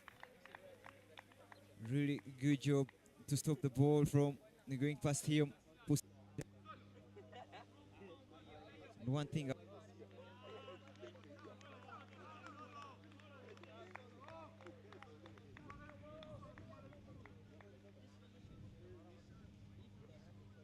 has done moment. Oof. Beautiful, beautiful ball there.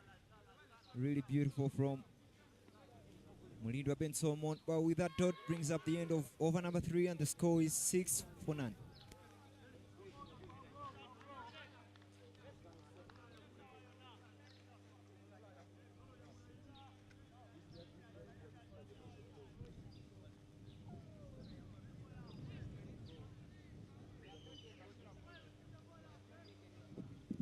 Six for none. 6 for none is the score, and Itagilari will be coming from the cave end. We saw him having a beautiful spell in the first over, having a maiden, the first maiden so far in this inning. How good can he finish up his second over? The batter who is yet to go off the mark is on strike. That is Kinyonga, who has faced 2 balls and is yet to get off the mark.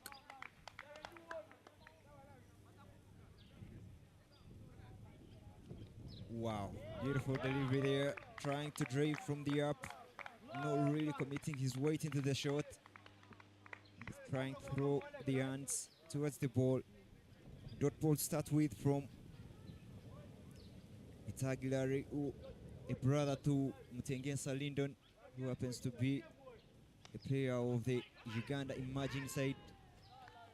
And he's also one of the upcoming quick bowlers in Uganda. Beautiful shot there, really beautiful. The chase should be on. 2 is the call. Do they go for the second? No, they are convinced with 1, and no ball is called. Poor delivery there from Larry, given the field settings that he has. You don't afford to bowl pitch up deliveries. You have to stay back of the length, 3/4. Make sure that the fielders behind square get it to play. Free hit. Chance for Obra to get some runs. A wide there on the offside. And the free hit will continue there. I think that's the brother from Itiaji Larry. Try and make sure that you ball it outside off stump. That's not one of the easiest scoring areas for any of the batters. And look at the fact that this is junior cricket. Most of the batters are also comfortable with braving the full pitch deliveries. Free hit yet again. Play is hard. Down to covers, but no run is taken. King's College would still trying to make sure that they feint something, but nothing much coming their way. 134 runs to get from 16.5 overs. Required run rate 7.96, and I tell you it is shooting up. If they don't get some boundaries, we will see it getting close to 10. And in every game, when the required run rate gets to the 10s, I tell you it so means that you're losing it out. Bit of a half tracker, just tickled down to the square leg area. They will take that single. Not really good from Itagi, bowling it on the body, letting the batter roll his wrist through, working it on the onside where there is only 1 protection, only the mid-wicket fielder there. I would feel you would have done better to stick on the 4th, 5th stump length rather than bowling it on the body, given that all the fielders, most of them are on the offside. Then you bowl to according to your field.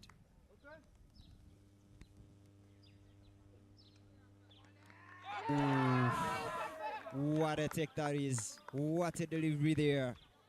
Beauty from Itagilari. Squares the batsman all through. Trying to go on the onside. And the wicket keeper there does all the work. But the first wicket falls for King's College BUDO for only 11 runs. And he will have to walk back into their dugout there, having not really done so much job for his team, scoring only 2 runs from 17 balls that he has faced. That is Bura. We saw him being lucrative with the ball, but he can't contribute much with the bat. Beautiful piece of bowling from Itagi. That's the wicket there, seeming to squared him out. A late movement there from Itagi. At first seemed to be drifting down the leg and then nips away after the bounce. And the wicket keeper there, keeping his eye on and completing a catch. A beautiful take there, beautiful delivery from the young man. New batter on for King's College BUDO, and it's the captain, Mugwanya Edward, who really did a good job with the ball and in the field as well. Took 2 catches, but now he has been given another task to lead from the front with the ball, rather with the bat, having to chase down 132 from only 6.2 overs on such an attacking field where you only have 2 fielders in front of you. All the fielders are square, back of the square. Starts off with a well left. Beautiful watch there from Mugwanya Edward to leave that ball. He just needs to get his eye into the game. And when you're watching such field for Nyakasura as a batter, things really seem easy when you're outside, especially seeing that all the vacant area in front of you, but telling you to come and face the bowlers who are hitting the hard areas. They're up, hit on the shoulder. That should have been really lethal from Itagi. Such an unexpected bounce there. Trying to get a tall lad on the back foot. Really, really clever from Itagi. Very well perfected bouncer there. And with that bouncer brings up the end of over number 4, and the score is 11-1.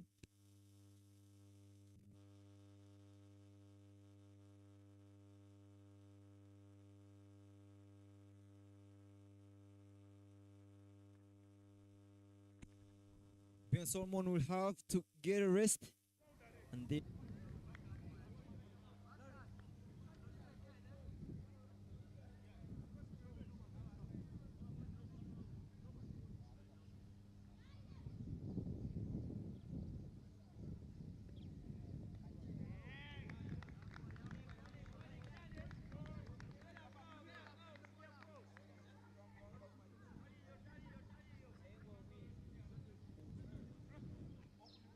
fielders at the boundary, only the deep mid wickets.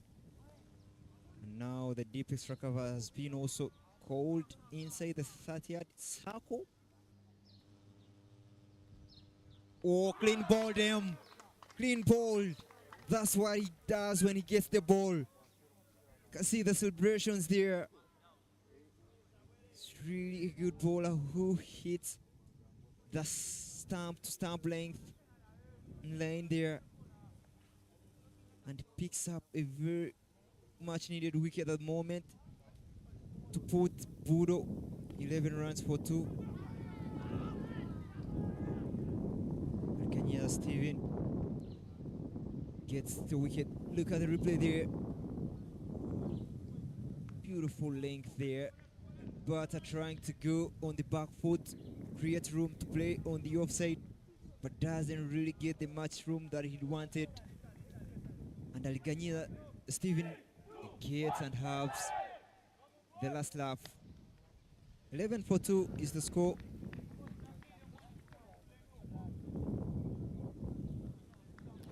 Nyakasura at the moment are really in the driving seat,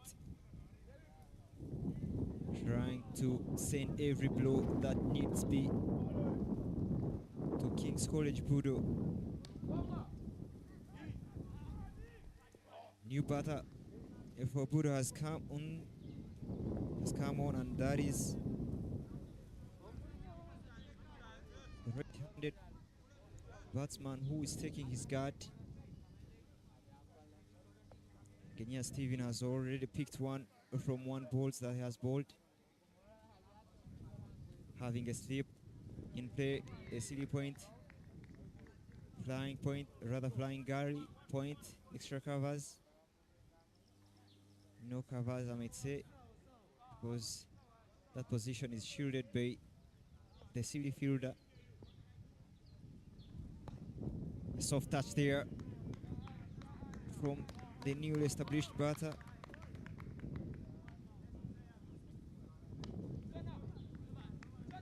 Nothing like Widith should be given, and you won't expect Widith, especially when Steven is bowling. One thing that he does most is bowling stump to stump. There he is. What a stamping there. Brilliant handwork by the wicket keeper.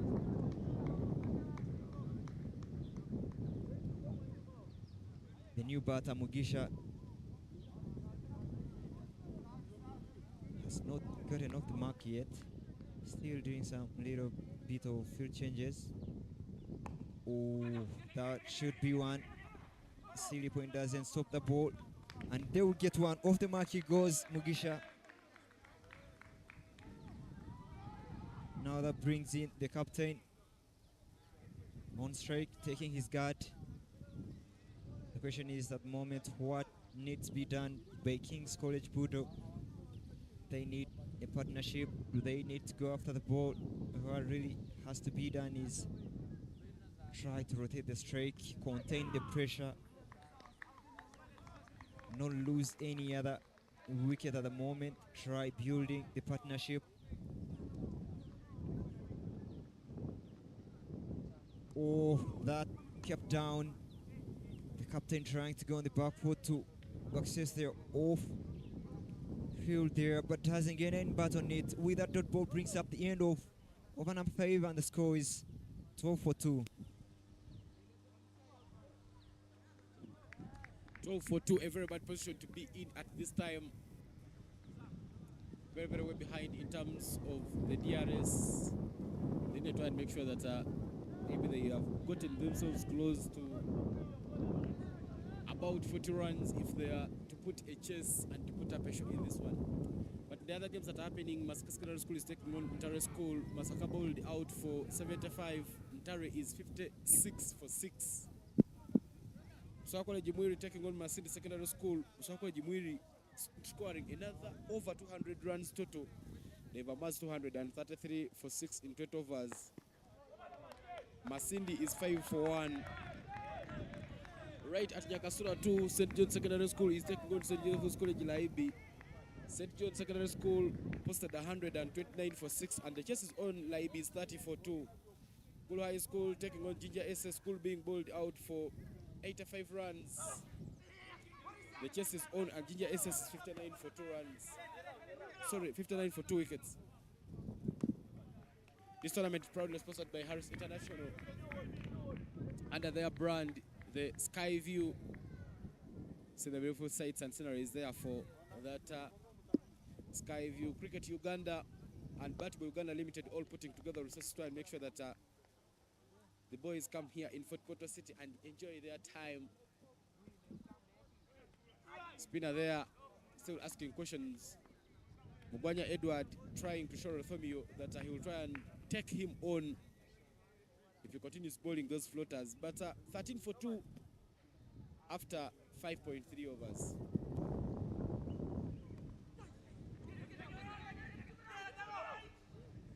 So we run out, but they will come through for a single. We've seen the second inside edge there coming into play between the two batters here. Mugwanya Edward, the captain, and Mugisha. But Rothomio, they are guilty of bowling full deliveries there, presenting his silly fielder in some awkward position, not really comfortable being there. Beautiful ball there, with it on offer, but some bit of time. Tell you, these two spinners have been a fundamental part in growing the cricket, rather than Nyakasura's cricket, given that they've contended runs, trying to dry runs, continue on the work that the pace bowlers start in their first 4 overs that they mostly do bowl. But with that dot brings up the end of over number 6, power play done, and the score is 14 for 2.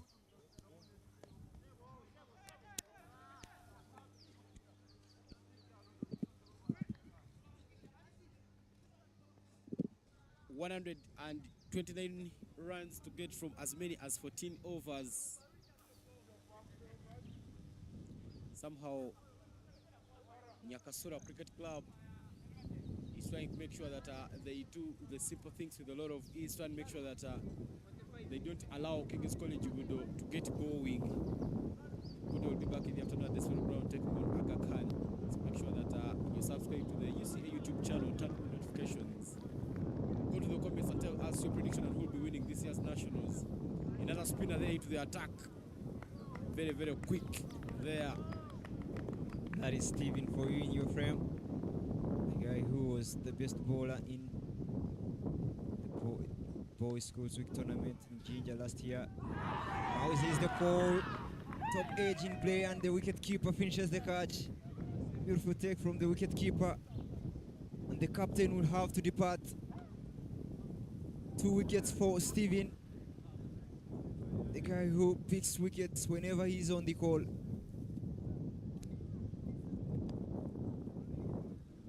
$14 for 3. College BUDO already in a very, very bad position. Somehow they've not gotten themselves going in the innings.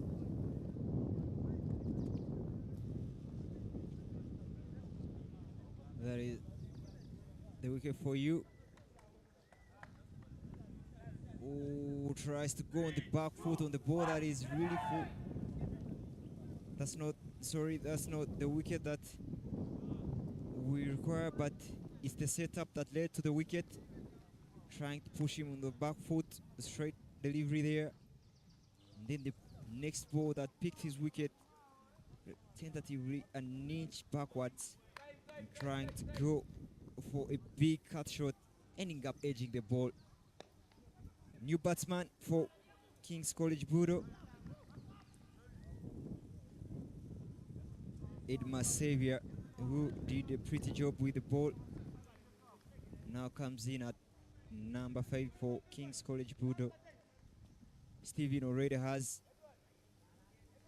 1 wicket in his over and is yet to be scored a run off his deliveries in this over. That's the replay there of the wicket. Got one turning away from him. Uganda following it with his blade, and that led to his demise. Backward of the square, on the electric side of the pitch.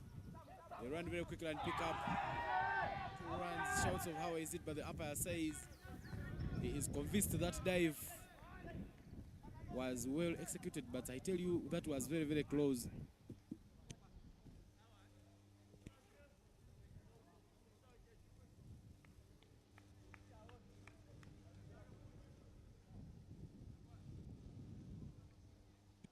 Really silky running between the wickets, trying to at least get singles and doubles. When boundaries fail, that's the thing that you resort to.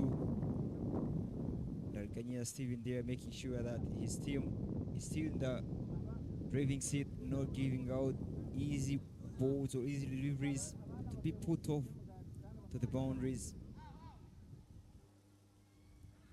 Edmar Xavier has already gotten off the mark with a double, having 2 off 1.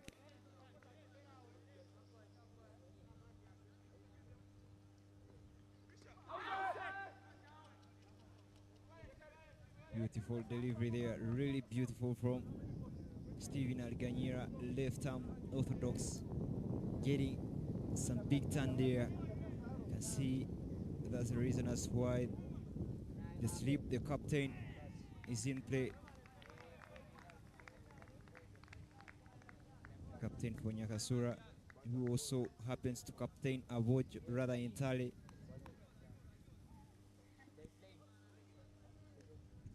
Nyakoma Derek has done a very tremendous job for his side, leading as a captain with his character.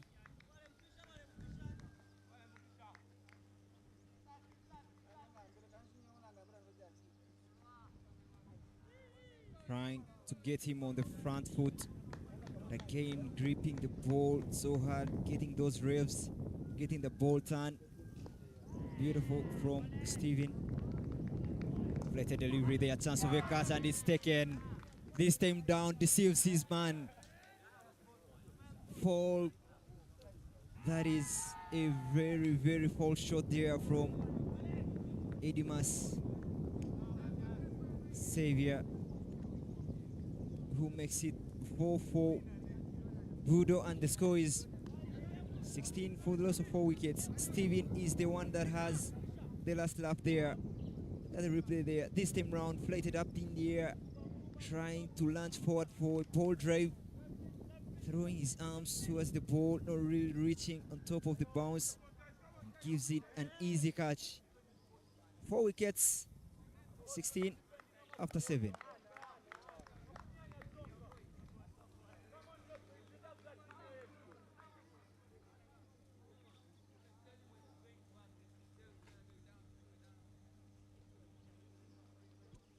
Again, the replay there from the other angle, latching forward, full stretch, again not reaching the bounce, and using hard hands there, guilty Edmas. Rothomio will be continuing from the cave end. Starts off with a full delivery there. A silly fielder has been removed for him. Instead, a short straight covers, and short mid wickets there in play. Off the back foot, struck hard, chases on. 2 is the call. They're going for 2. No, that will only be 1. A beautiful shot of the back foot. Hit on the left of that short cover fielder, Solomon, who tries to put in a dive. Powerful struck on the onside there, trying to go across the lane. The difference between Rothomio and Steven is the length that they bowl to. Steven tries to drag his length backward, hitting tighter lanes there, but Rothomio tries to bowl for rather fuller.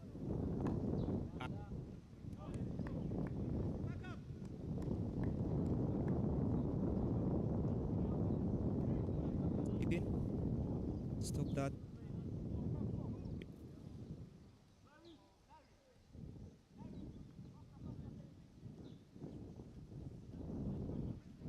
Failing to King's College BUDO's batters. Right, a delivery up in the air, this time round, no even bouncing. And the tag Larry on long on does the collection to stop the ball one. That single won't do Nyakasura any harm. It's what they want moment. Cut off the boundary option. But with that, dot ball brings up the end of over number 8, and the score is 18-4.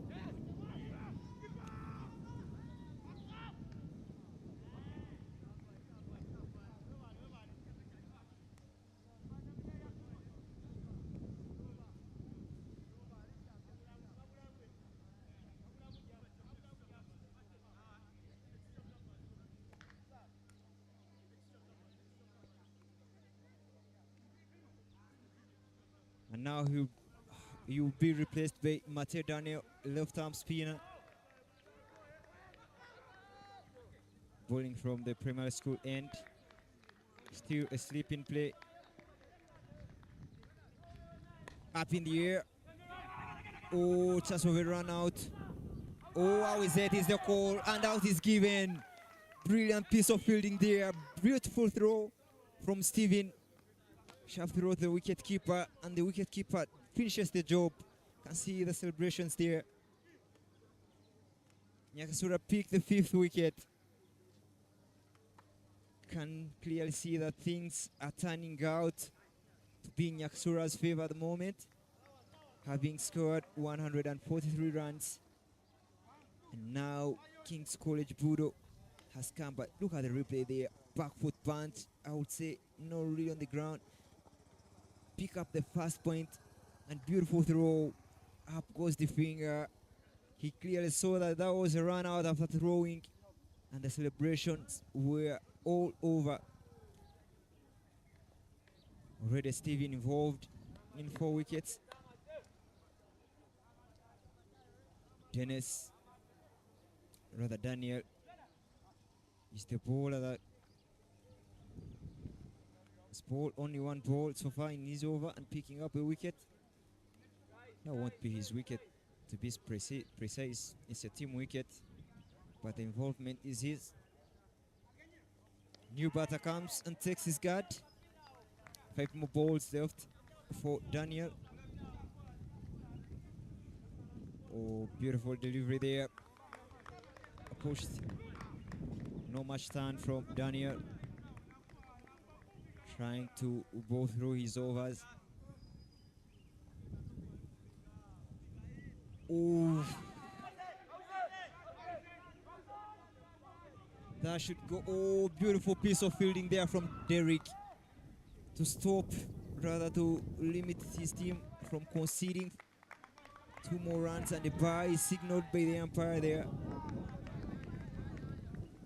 The turn deceives both the batter and the wicketkeeper there, Samuel, who is guilty for not stopping that ball from going for a bye. But beautiful piece of fielding from the captain, running from sleep there.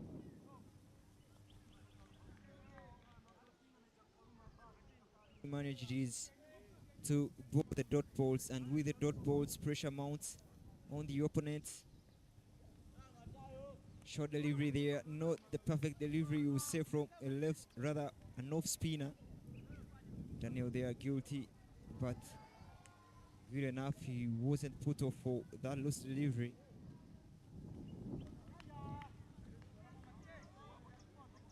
Not so good from him, not so good, to be honest. Another short ball, this time round, even weight. Taken.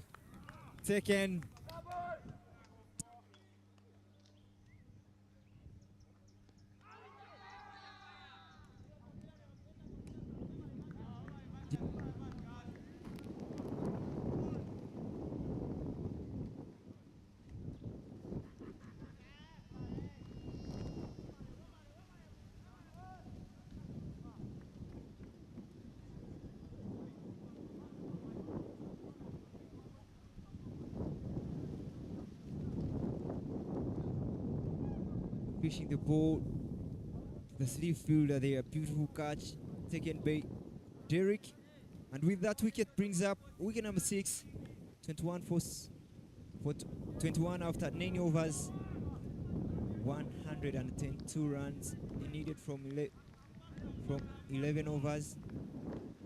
That is 66 balls to be specific. And another bowling change for Nyakasura.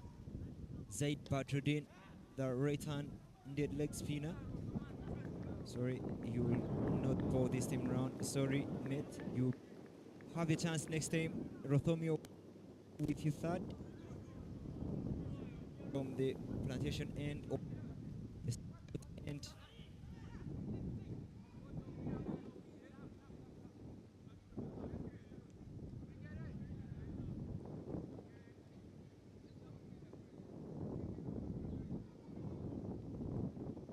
That would be a weight. Nyakasura's weight problem continues. We saw in the last game they played against Aga Khan, managing to give away 33 extras. And now they are continuing to bowl extras. Off the back foot, pure drive there. Beautiful to watch. Through the short covers, legs there. Full presentation of the front. Rather with the straight.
And we haven't seen any boundaries so far from King's College BUDO. Driven from the up, beautiful pick up. Oh, Ekafaf in the middle. How is this the call? The throw was on the wrong side. It would have been a perfect throw to the non-striker's end. But the batter Mugisha there makes his ground, trying to steal a run from Steven, who has really been electric in the field.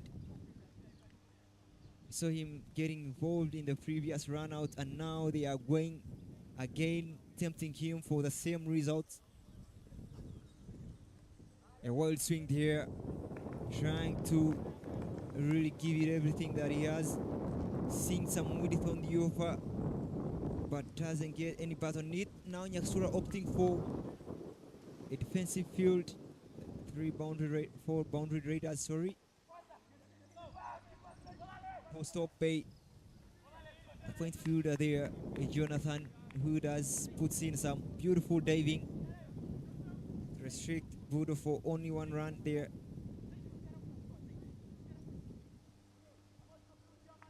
24 for 6 is the score after 10 overs.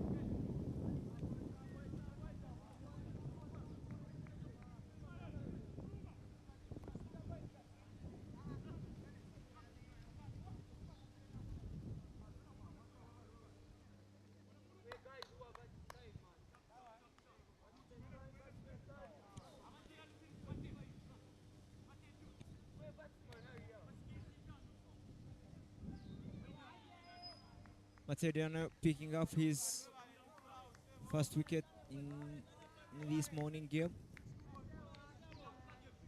And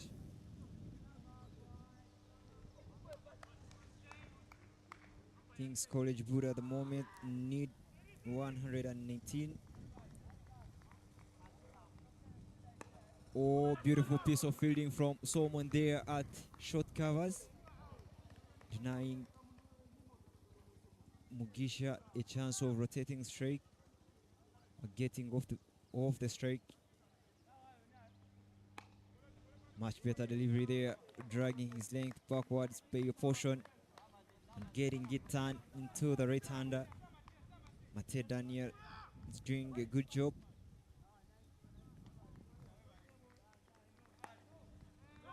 Some bounce on that.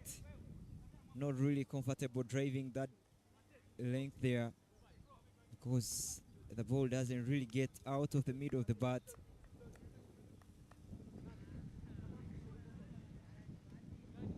And Mugisha Maurice so far has 4 runs from 15 balls.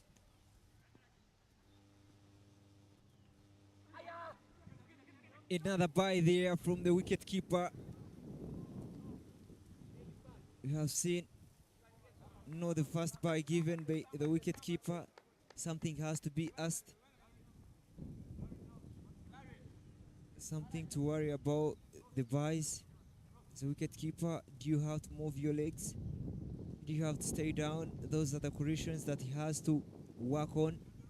I wish after the game he goes and watches a replay and really sees what wasn't working for him. Up in the air, chance of a catch. Oh, throw is on. Oh,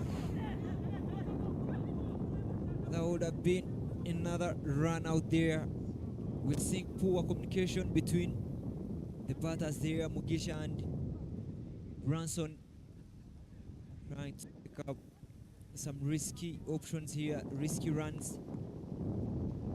Piece of bowling, Nyakasura. Beautiful piece of fielding as well. Pickups have been on the first attempt. They have really done a beautiful job in the field. 11 overs down, 2-7 for 6.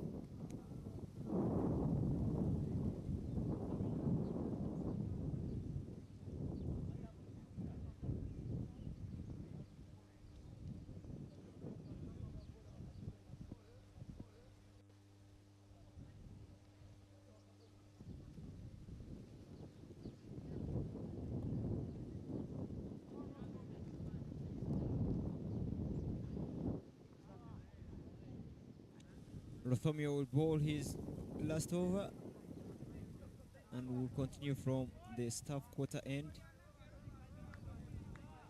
having bowled 3 overs. Starts off straight away with a weight. Rothomio having bowled 3 overs and only conceded 8 runs. He has done a pretty job for himself and for the team, but the weights have been in question. So far we've seen 2 weights from him, but at the moment things don't really look cool for King's College BUDO, given that they have lost 6 wickets and their score isn't much only scoring 28 runs from 11.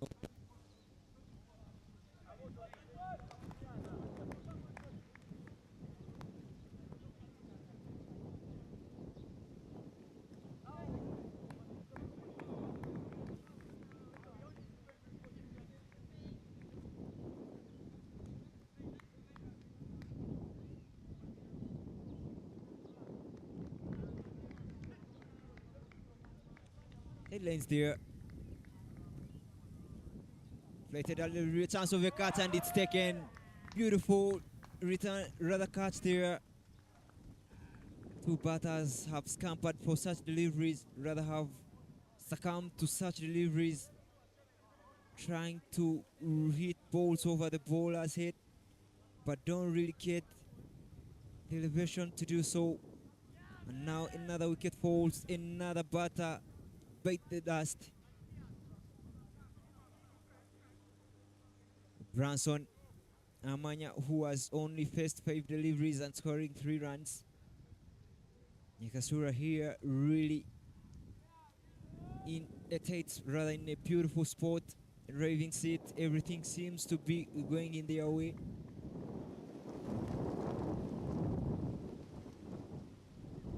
King's College BUDO at the moment need 114 runs from 8.2 overs.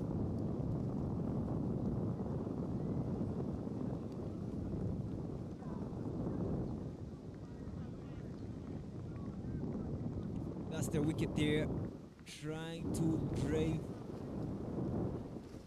Really full pitch delivery, doesn't really get under the ball as you would have loved. Ends up chipping in an easy catch, but beautiful catch there from Rothomio, doing a beautiful job for himself, bowling and finishing the catch, picking up his first wicket in the morning. Already 2 more balls left. How good can he go about the business? Can he pick 2 more wickets in those 2 balls that he's left with to make decent figures for himself? Oh, wow, is it? And umpire really convinced. Foot well planted in the crease, but some width given there.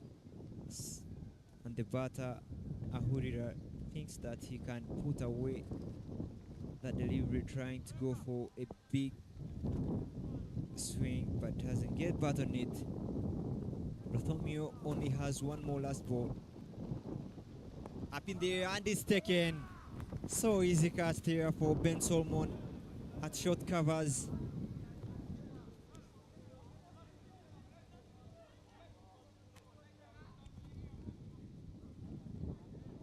So easy at the moment. Things really look tough for BUDO. Having the replay there, nowhere near the ball, doesn't move his front foot, doesn't commit into the shot, finds himself in an awkward position and just throws the hands towards the wicket falls. The 8th wicket falls for only 29 runs. 9 overs down. Sorry, 12 overs down and 2 more wickets left for King's College BUDO, trying to chase down 114 runs in only 8 overs.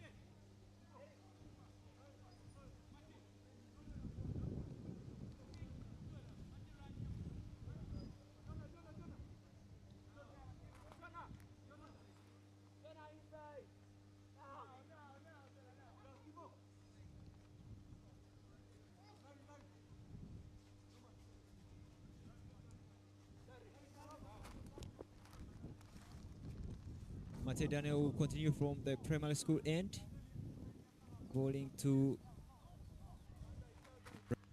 who has been in there quite silent.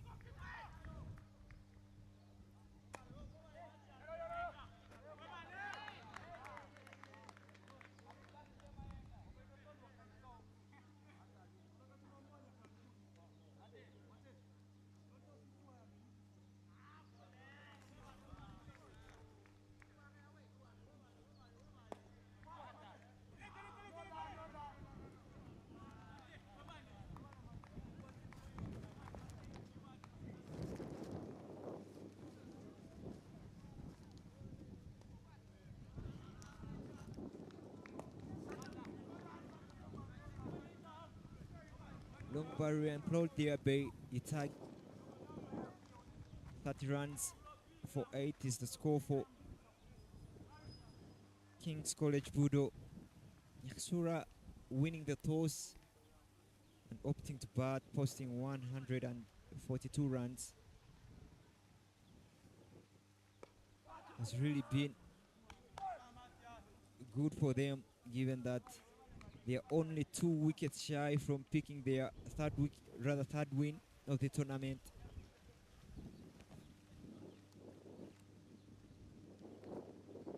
Oh, that's much better from Daniel, getting the ball to turn. The bowler there really not, rather the batter they are really not in a good position. The ball must have hit his hand there. We are trying to check out whether the batter is okay. And yes, he is, and he will continue.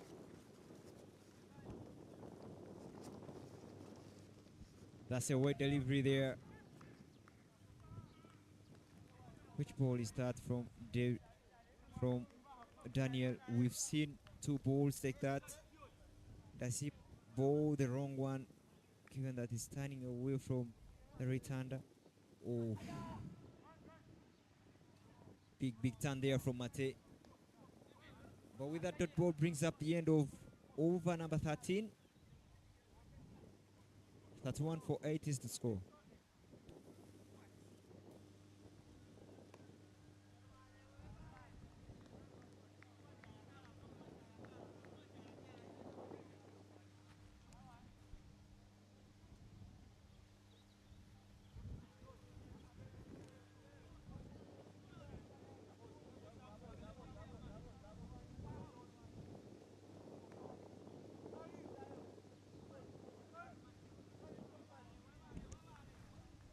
Stephen will continue from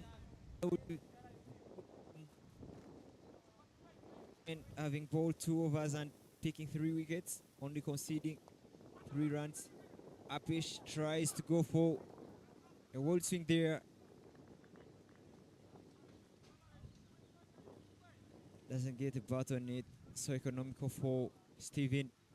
Oh, this time round attacking the stumps. The batter Odiori trying to go across the lane, hitting it on the onside, but doesn't connect. Apish. Oh, poor fielding from Itagi. The chase will be on. Can he do the work to stop the ball from going to the boundary? Yes, he does. That was really floppy from him. Should have done better. But he does a good job to stop the ball from going to the boundary and save his team 2 runs.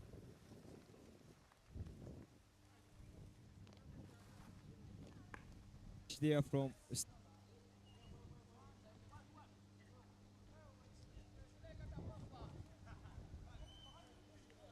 he doesn't have to get complacence. He needs to stay doing the right thing. I think seems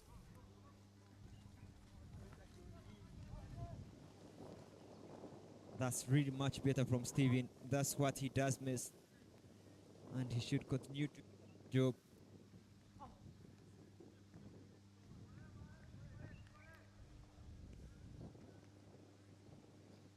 Plated up in the air, and it will go over the fielders who put in a dive rather chase.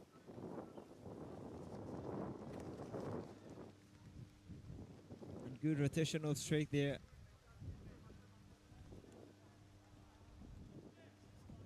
With that, single brings up over number 14. 3-5 for 8.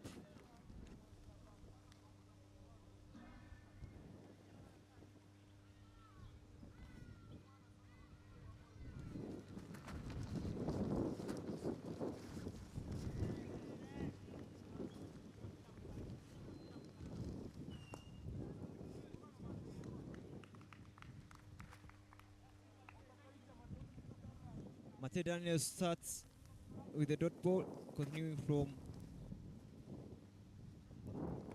good dot balls in a row. to see in this inning.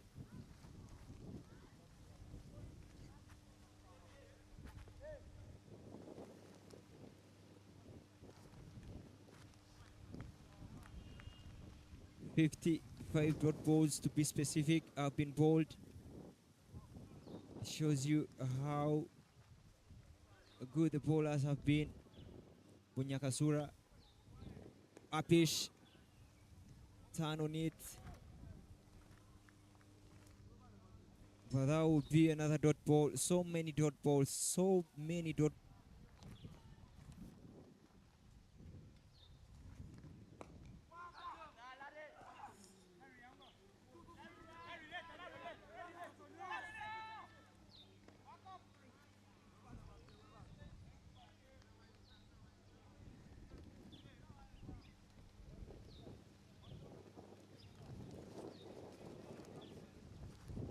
Won them the second time in air, and it will show some dominance from Nyakasura. Apish, oh, poor judgment brother from Mayenga, who lashes backwards, trading and tries to stop the ball, but one will be taken.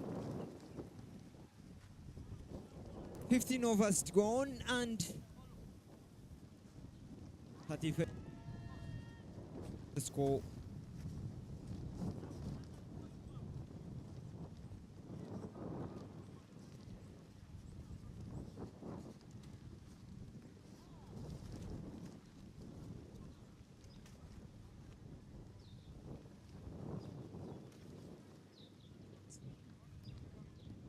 At the required run rate of 21.20, which seems unachievable.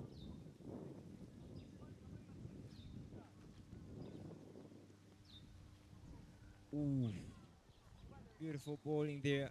Steven Alganyira bowling his last over. Starts straight away with a dot ball. I think picked 3 and conceded 8. This time struck hard back to the bowler.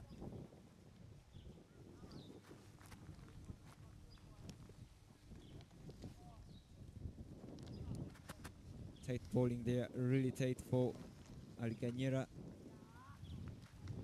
3 dot balls in a row.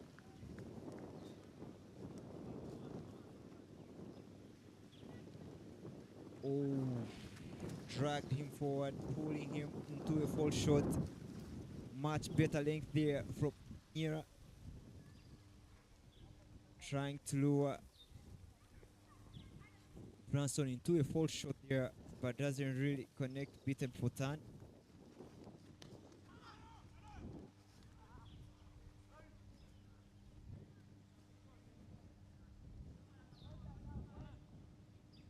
So much of an attacking field here, all the fielders in the 30-yard sack.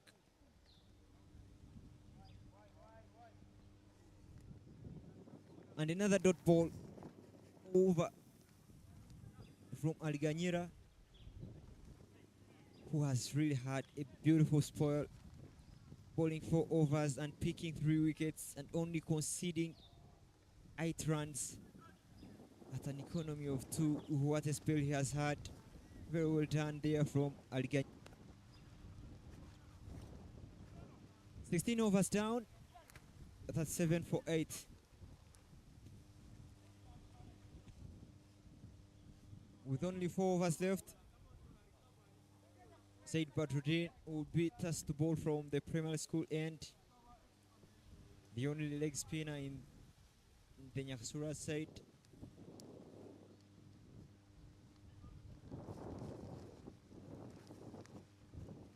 Tries to go across the lane. He swings to the heavens, but doesn't connect. So dot ball start with 106 runs required for College BUDO. Big shot there. Larry Tag will only do the collecting of the ball. That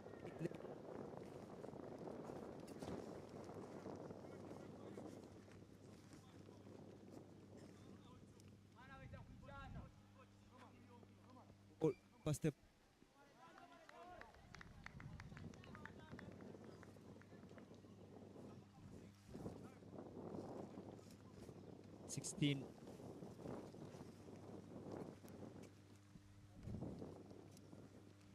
Another heavy swing there.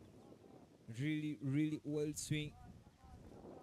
Look at the replay there. Flighted up, gives himself a little bit of room, knowing that the fielders are in the 30-yard sack, rather yak. This time round, hit on the ground. Larry will do the collecting, and will only pick up one. Odiori has 7 runs from 14 balls. Branson has been really silent, only 8 from 18. How is this the call? The umpire really convinced that that's down the leg.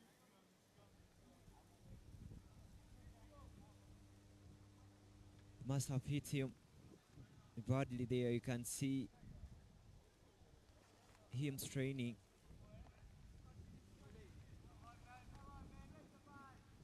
Tell you, the leather ball really hurts, especially when it hits you on the ankle.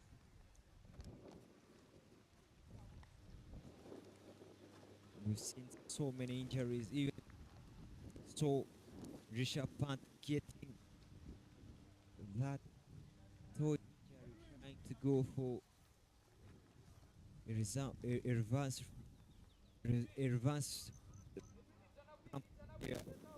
and it cost.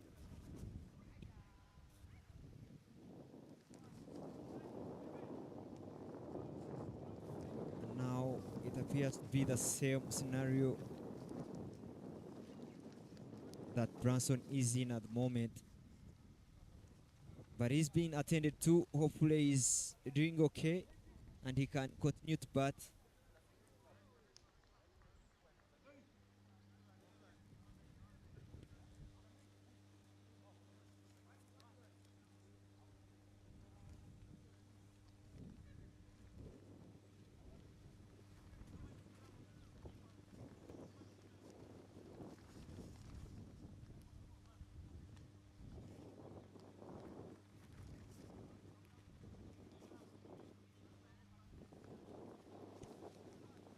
So many action taking tournament where we saw King's College, Busoga College Muiri posting a mammoth score, second highest score of this tournament, given that the highest score was again posted by King's, Busoga College Muiri, 253, and now they go on to score 236 for 6. Daniel being the man of the show, scoring 90 runs. Oliver Gerard scoring 50 runs. And Masindi Secondary School has 47 for 6 in 11 overs. St. John's Secondary School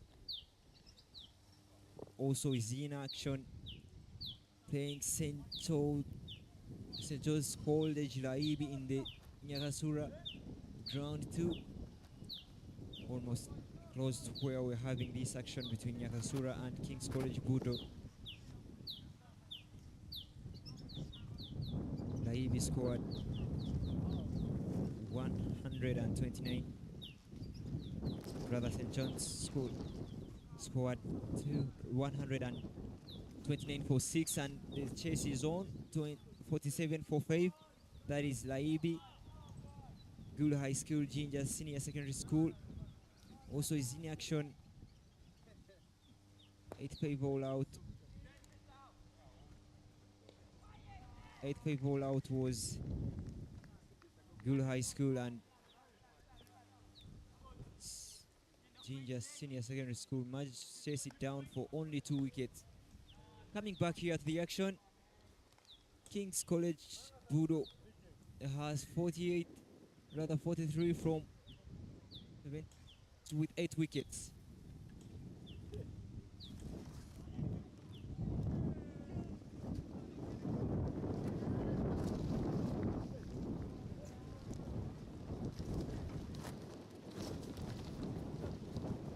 Going into the last 3 overs, the pace bowlers will continue to do their job, and that is who is the ball from the staff quarter end. We saw him having a brilliant spell earlier in the innings, bowling 2 overs and picking 1 wicket, conceding only 5 runs. Apish and hit hard this time round, no protection.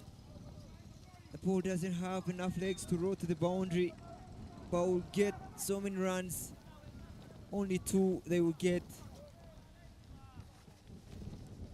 Whittathon offer there from Larry Taggy, guilty of giving a loose delivery there. Should have hold on to bowling the tight lanes. 4th, 5th stump, giving the batter freedom to work on the onside. Another cut shot there. Struck hard, opening up the face of the bat. Too much of the running has to be done by Norman. All the way from deep point.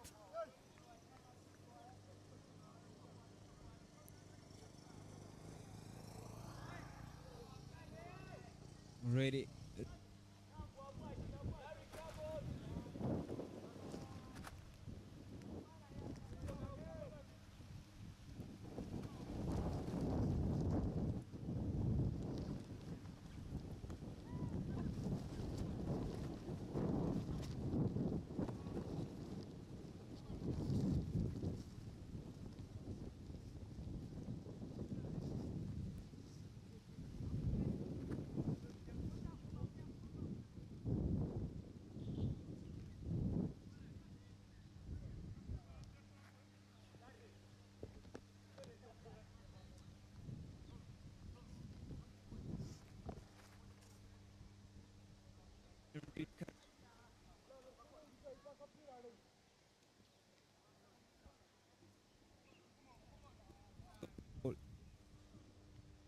Another second boundary of the inning comes up, and that will be a bye. Larry not really happy with that delivery. He's not really getting the bounce that he was having. I think the ball has now worn off. It doesn't really bounce as it should have, and as it did in the first overs. Now Larry really has to do something with the old ball. He has to learn how to use the old ball. Maybe try to bowl fuller.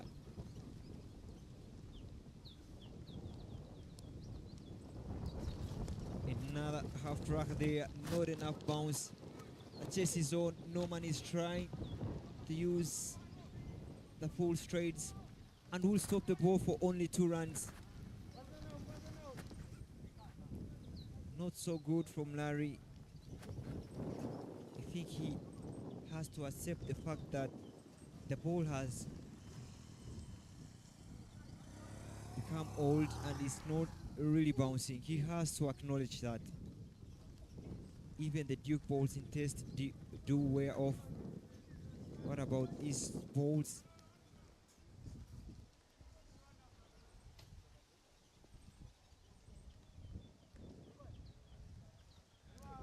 This time round, much better from Larry.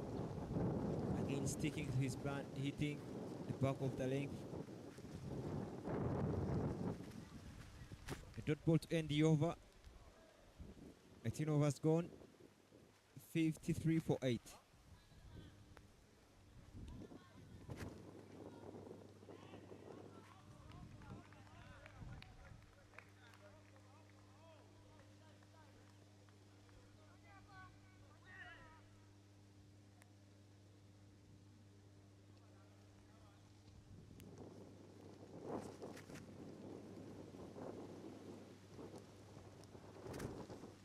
Two of us left in this. Ranches, King's College, BUDO needs 90 runs from 2 overs. Things are impossible for BUDO at the moment. Only 2 wickets left. Bon Solomon will continue from the primary school end. Oh, much better delivery there. Nothing to drive from Ben Solomon, who had also a beautiful spell earlier in the inning, starting up with a new ball, although he was having issues with weights. The same round starts off with 2 dot balls, really beautiful dot balls. No width on offer, no length for the batters to put away. Everything tight, 4th, 5th stump.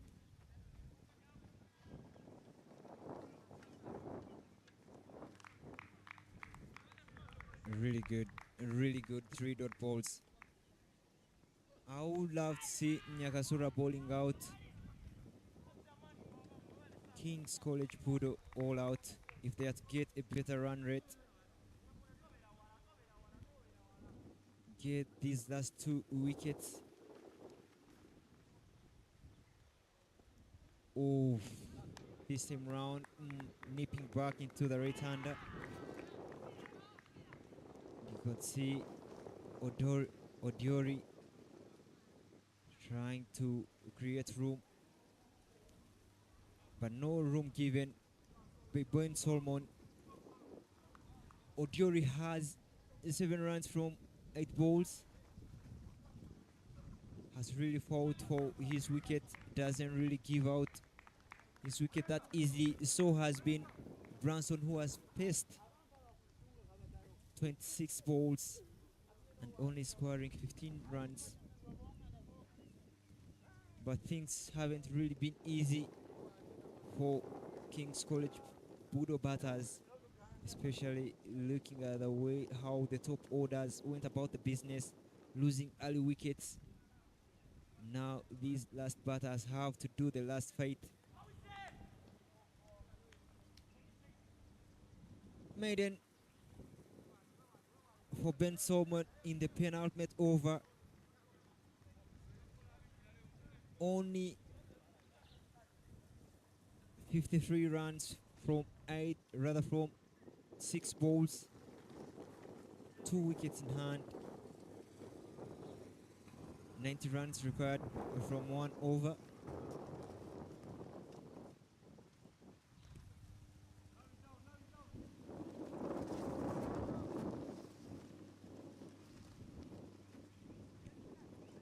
And now Larry Tiger has been replaced by Zaid Badruddin, given that he wasn't getting the much required bounce that was required of him.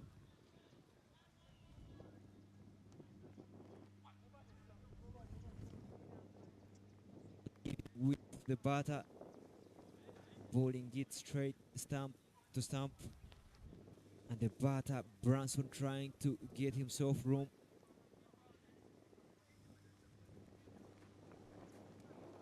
Oh, clean ball him. Oh, the wickets rattled on the ground. Only 1 off stump. And Zaid Badruddin.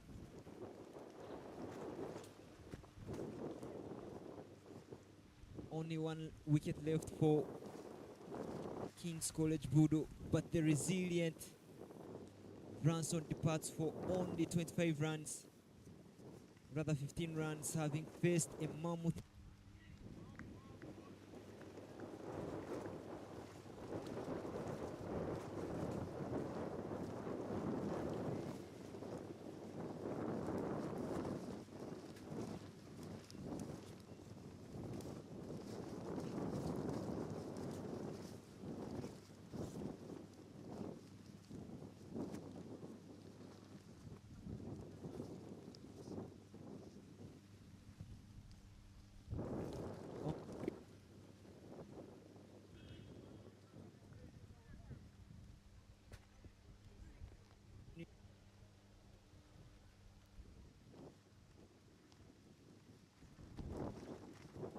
This challenge that he has, and so does Zaidi. He also has a challenge to pick out 1 last wicket for King's College BUDO. Starts off with a wide delivery there, trying to bowl it wider away from the right-hander. and bring the wicketkeeper into action, trying to lure him to coming on the front foot and dragging him forward. The plan almost worked, but the foot was really planted in the crease.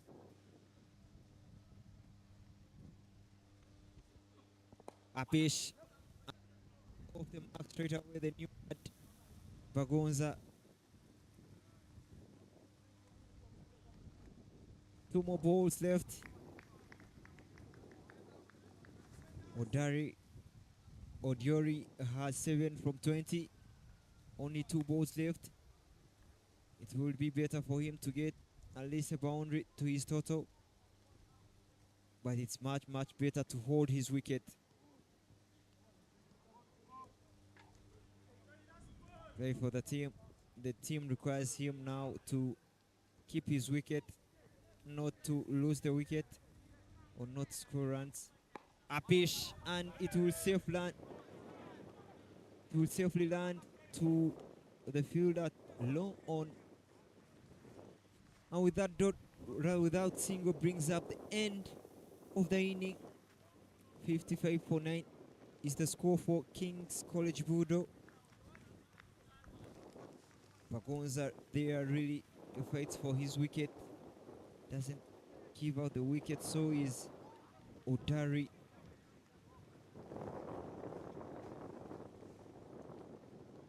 But Nyakasura pick up their third win of the tournament, beating King's College BUDO by 88 runs.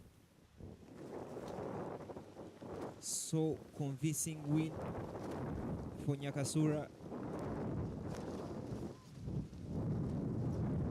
That's the batting scorecard there for King's College BUDO. Obura Elvis scored 2 from 18. Not so many runs were scored by the batters. Only 1 double-digit score from Branson Amanya, who scored 15 from 25. And all the rest only scored single-digit figures. Only 1-0. Only 1 tag was got in that. Ahurira Peak only scoring 0 from 2. The other scored 2-1. That is beautiful display from Nyakasura to limit King's College BUDO to 55. And Nyakasura bowling chart there. Mulindwa Bensford bowling 3, picking no wicket. And the top of the bowlers was Stephen Alganyira picking 3 wickets at an economy of 2. So did Philemon Rothomio picking 2, and the others picked 1 wicket apiece. That is Itag Hillary, Daniel Mate, and Zaid Badruddin, to restrict BUDO at 55 for 9, giving out 16 extras.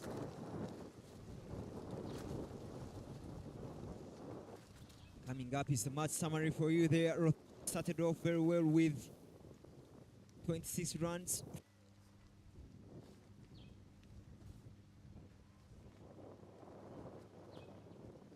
Heavy hitting at the end, scoring 20 from 14. And the pick of the bowlers from King's College BUDO, Xavier picking 2 wickets, Arnold picking also 2, and Elvis picked 1 for only 27 runs from the 4 allotted overs. And King's College BUDO, the pick of the bowlers, that was Alganyira Stephen from Nyakasura picking 3. Only 1 batter scored double figure for Amanya, scoring 15 from 22. And Nyakasura winning with 87 runs. That marked the end of the innings between Nyakasura and King's College BUDO. Nyakasura Cricket Ground. We shall be tuning in live, and we shall see you. Thank you very much for tuning in.